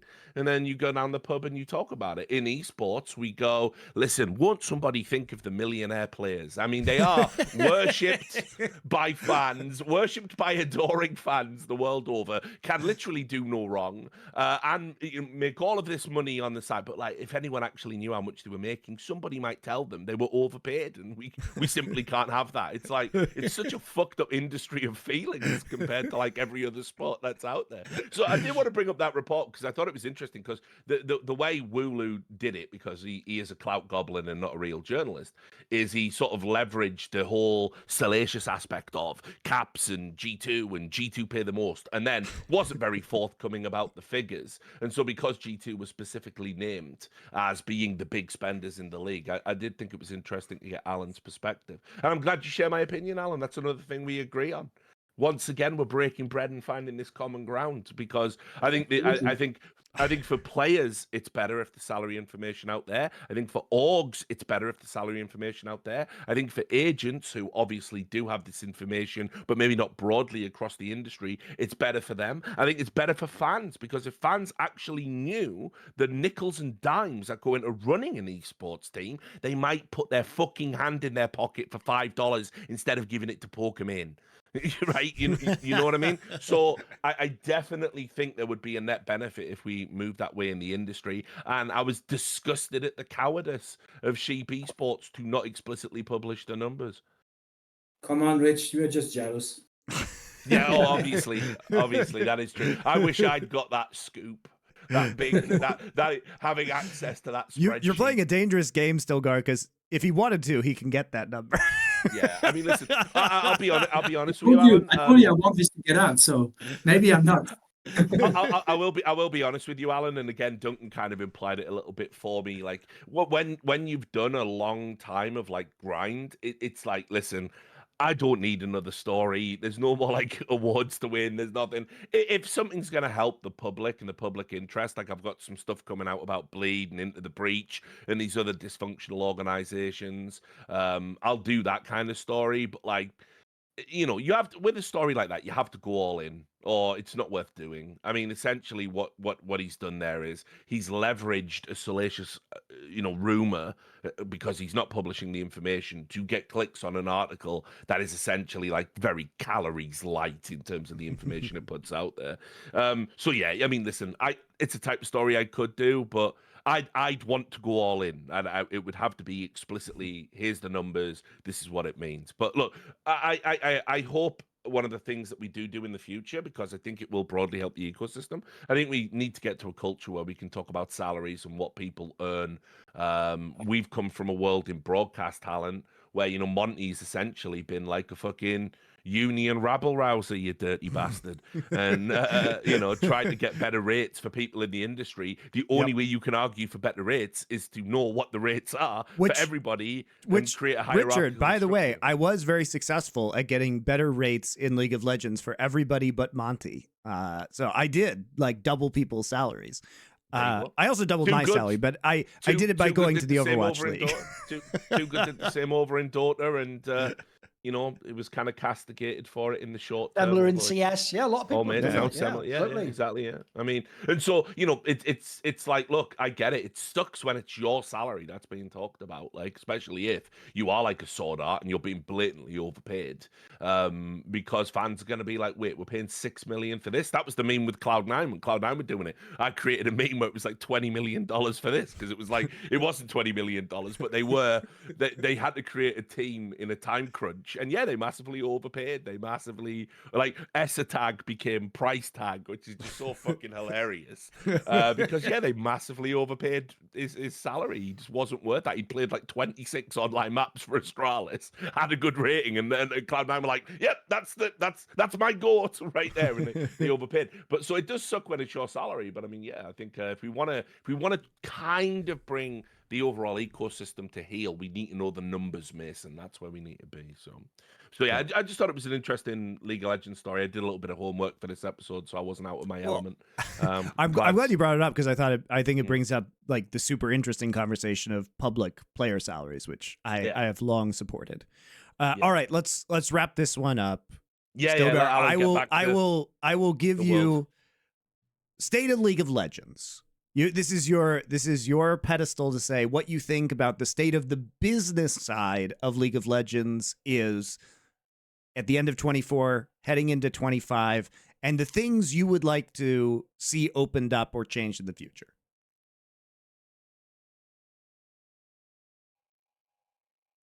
First thing, I would expand the season. Like right now, some teams are on vacation in July. I think it's an embarrassment. I mean, when you know the amount of resource that you put together to have a facility here in Berlin and build just a team to go on stage for 6 months, I think it's an embarrassment. And I wish that Worlds could be in December. I wish that we could have more space between the international events and the start of the next split, so that our teams are not getting burned out for winning. And if I add to this, for the team that can't make it, because less team make it, more team don't, some windows to do exhibitions and tournaments, Like we see now that there are some parallel universe in CS where some teams play A and some other teams play B in the same week, and it doesn't hurt the ecosystem. It actually create more opportunities. I wish that we could have like this opportunity to have a longer season, more open windows for teams that didn't make the international events of the playoffs, to reconquer their fans by having some tournaments or exhibitions, and at the same time, some time for my players that go back to MSI, to other tournaments, to Worlds, and just have a brief before they have to learn free patch. So here's my solution. You ready, Stilgar? So move Worlds to December. And before Worlds, we'll have a 2-week event called the Toilet Bowl. And all of the teams that are on vacation, we take the worst teams from every region, and then we force them to fight in a pre-Worlds like undercard, where the best of the worst and the worst of the worst are recognized. Because at the end of the day, if we're going to improve in League of Legends, we have to give those bottom players more international experience, right? That's what's going to level them up. And also be hilarious. And everybody would watch that, let's be honest. Yeah, sure. I think you should pitch Riot about it. I'm sure we will listen. Oh, yeah. Riot, the kings of accepting quality feedback. Yeah. But we won't call it the Toilet Bowl. We'll call it something inspirational like the Level Up Cup. The level Flashpoint. That is funny. That is funny. But yes, I'm good at running these things, as it turns out. So I will organize the Level Up Cup for everybody.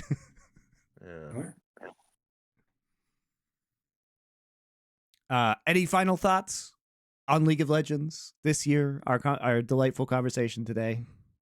Yeah, I just enjoy this episode. I don't know that we'll ever have another one like it.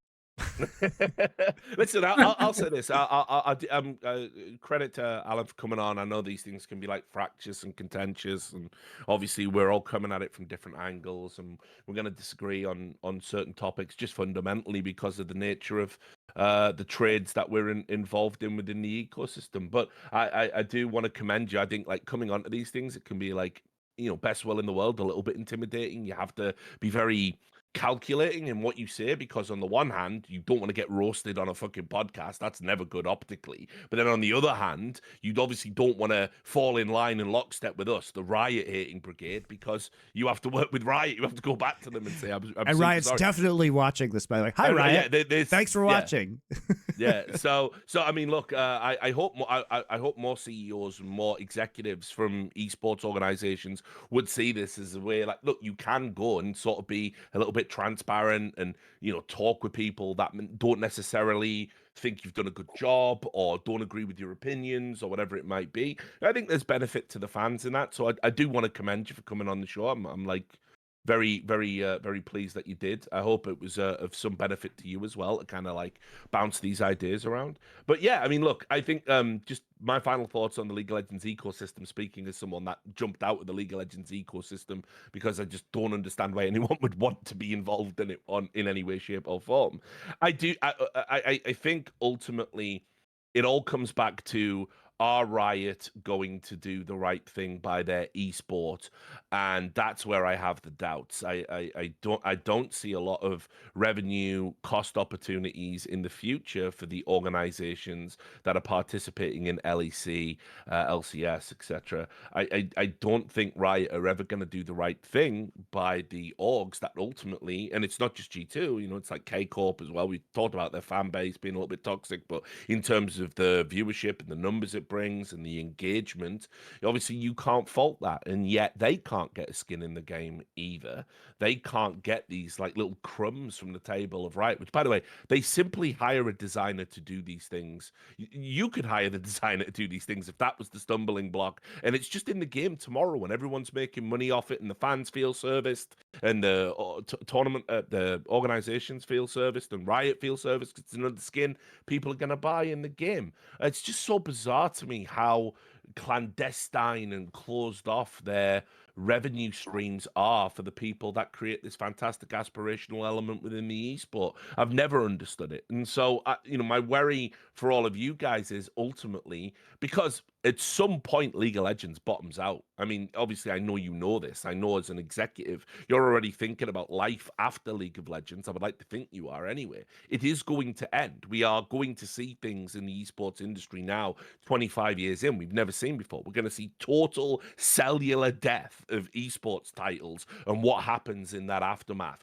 Do people go to similar games? Do people just leave the ecosystem entirely? We don't know the answers to these questions. And unfortunately, Riot just haven't done a good job of future-proofing their IP. They are literally polishing brass on the Titanic as a strategy. The engine is fucked. The game looks ugly. It is a boomer game now. They're not bringing in new players. They're not bringing in new fans. The people that are doing that are you. It is the G2's. It is the K Corps. It is all these other, you know, elements that are bringing. It's the influencers. That is what is propping League of Legends upright right now. And Riot have got to get their head out of their ass and create a system that rewards the people that are essentially keeping their old game from 2009 on life support as an esport.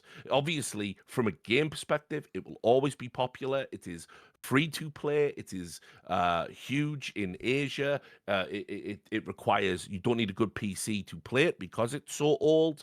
It's always going to be something that plays. But from the esports side and Western uptake, it is not in a good spot right now. And so ultimately, I want Riot to like pay attention to that and sort of do right by the people that I think deserve to get something out of the space. And so that's my final thoughts on that.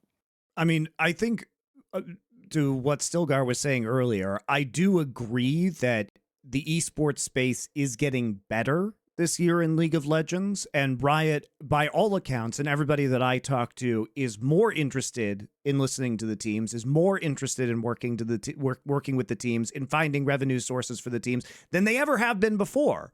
But to me, based on their previous behavior, and because we are not talking about new people at Riot, it really just reeks of desperation in some ways, or a recognition that the game, to your point, Richard, is no longer as popular as it was, because we could have done many of these things years ago. Basically all of the things they've been doing, a move to more international tournaments. How many years have we been saying the domestic circuit being 90% of the year to any, long-time esports fan is fucking boring? It is boring. It is known. We proved this decades ago within esports, and we went back to old models because we got people from Riot who did not fundamentally understand that this was not going to be as interesting as possible. So I do think things are improving. I do think the revenue sharing is improving. I do think Riot is listening now more than ever. But I do also wonder what is going on under the hood of the Riot car that is making them do this for the first time ever, because that breeds intense suspicion in me. Now, obviously, I hope that we continue to do this. I, too, like Stilgar, hope we see more third-party events, more room in the calendar, more international competition. I want these things because I love esports, and I would love to see that in the League of Legends circuit, and I think it's going to be good for the game. And I do think, finally, that Riot, as we have seen domestic leagues decline in viewership is realizing that these big moments, because the international viewership is still fantastic. You know, the international event viewership is phenomenal. And I think that this push is starting now. You know, the question is, did we lose a lot of years of competition that could have been brilliant? Which makes me sad, honestly, that we may not have seen this game played out to its full potential. And as we have constantly stated on this show and others, we feel that the teams have been the most cheated out of the last decade of the esports experience, because people will say, oh, why'd they take all this money on in venture capital? They didn't have a choice. If they wanted to buy a franchise slot, which was basically mandatory if they didn't want to die, you had to take on the VC. That wasn't an option. Like, investors were mandatory to stay in esports. And if you want to look at the players, now the players benefited massively from the investment bubble as teams fought over them, to overpay them, to lose money on all their divisions because they wanted to win for growth purposes, to satisfy the venture capitalists that were on their boards a lot of the time. The players won, and, the publishers oftentimes won. That's not just Riot. That's many publishers out there were using the teams to drive their marketing product and to make what we have to assume, because why would Riot keep doing this for a decade if they weren't making money? It's just stupid. They're either making money indirectly as a loss leader, or they are fucking idiots. Those are the two choices. I don't believe that they are fucking idiots, at least not in this respect. Not in this respect, Richard. Not in this respect. They know the money approximately that they are making from esports. They know it increases player retention, which the more players they have, they make X amount per player. They can figure it out, right? And I think that it's all in some sort of black box in the depths of like the vaults of the C-suite at Riot, where that information is. And that information has been intentionally hidden from the teams, because the teams would obviously demand more if they knew the reality of that information. So it's the teams that have been squeezed at the end of the day. The players have won, the publishers have won, the teams have survived, I guess, right? But it's not like most of them have reaped their fair share of the benefits from this industry. And while that is slowly happening, maybe with some of these skin sales, it's never going to catch up to how much Riot benefited from these teams in the era of 2011 through 2017, right? And the growth that this caused in their game, and the explosion of popularity it caused because the pro players and the teams were streamers. Like, it's just true. So, I mean, I guess things are better than they have been than the fucking like mid-COVID emergency crisis that the teams had, where Riot had to like bail them out with additional money. But I still think like we're a ways away from a perfect split and a perfect system. And frankly, it just may not be possible in League because the game is too complicated at this point in time to offer reasonable digital goods. Should have just done what Activision Blizzard did and basically direct them how to get it out of the fucking government. So anyway, Duncan, do you want to go first, or should I? I'm finished and just desperately waiting to go to the toilet, mate. Okay. I will give you that soon. I'm sorry. No. These things always. I want to say thank you for having me. You guys are not just great to watch as a fan, as a viewer, but I take all your feedback, even if I'm not in the room. So it's always entertaining, but also interesting to hear your point of view. I want to also say that you're good sports, because you give your thought, but you also take my feedback, and we all are good to have opinions. So I really appreciate that. I can say that I managed to get Monty to talk about Alexandre Dumas. We had like Duncan to talk about ice cream and KC fans, and we also talk about Uxie with Richard. So like, if it's possible, everything's possible. I just want to finish. Go get him, please. Polska Gorum, trust me. And so I would just say, I want to talk about one last thing, if you don't mind, which is the dream we have at G2. that it's possible to win worlds. Right now, I think it's one of the biggest challenge of LoL Esports is that only a Chinese team and a Korean team can win. And it's true that this is kind of a dream. It's not like an easy thing. But I believe that EMEA, maybe not G2, but I hope it's going to be G2, can win. The only way we can win is by not following the meta of viewers. We're never going to beat the Chinese on the numbers. We're never going to beat the Korean on the culture.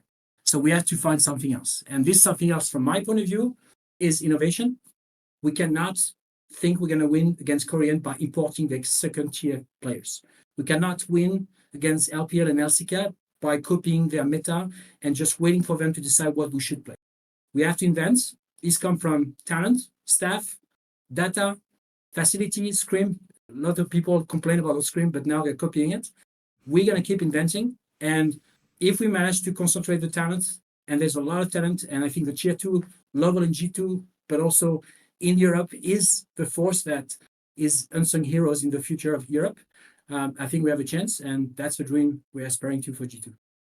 Well, you've become the closest because season 1 doesn't count. So you actually have been definitely by far the closest of anybody, and you have an MSI win. So there you go. But yeah, and you have caps. And like I said, last year, definitively top 4 in the world at some points, which was extremely impressive. And I think surprised everybody in the scene, but it's kind of, you can't argue against it. Thank you very much for coming on the show. Appreciate your time. Thank you for listening to the State of LoL Esports. We'll be back in a couple weeks with more Four Horsemen for you guys. Till then, esports still end to ask.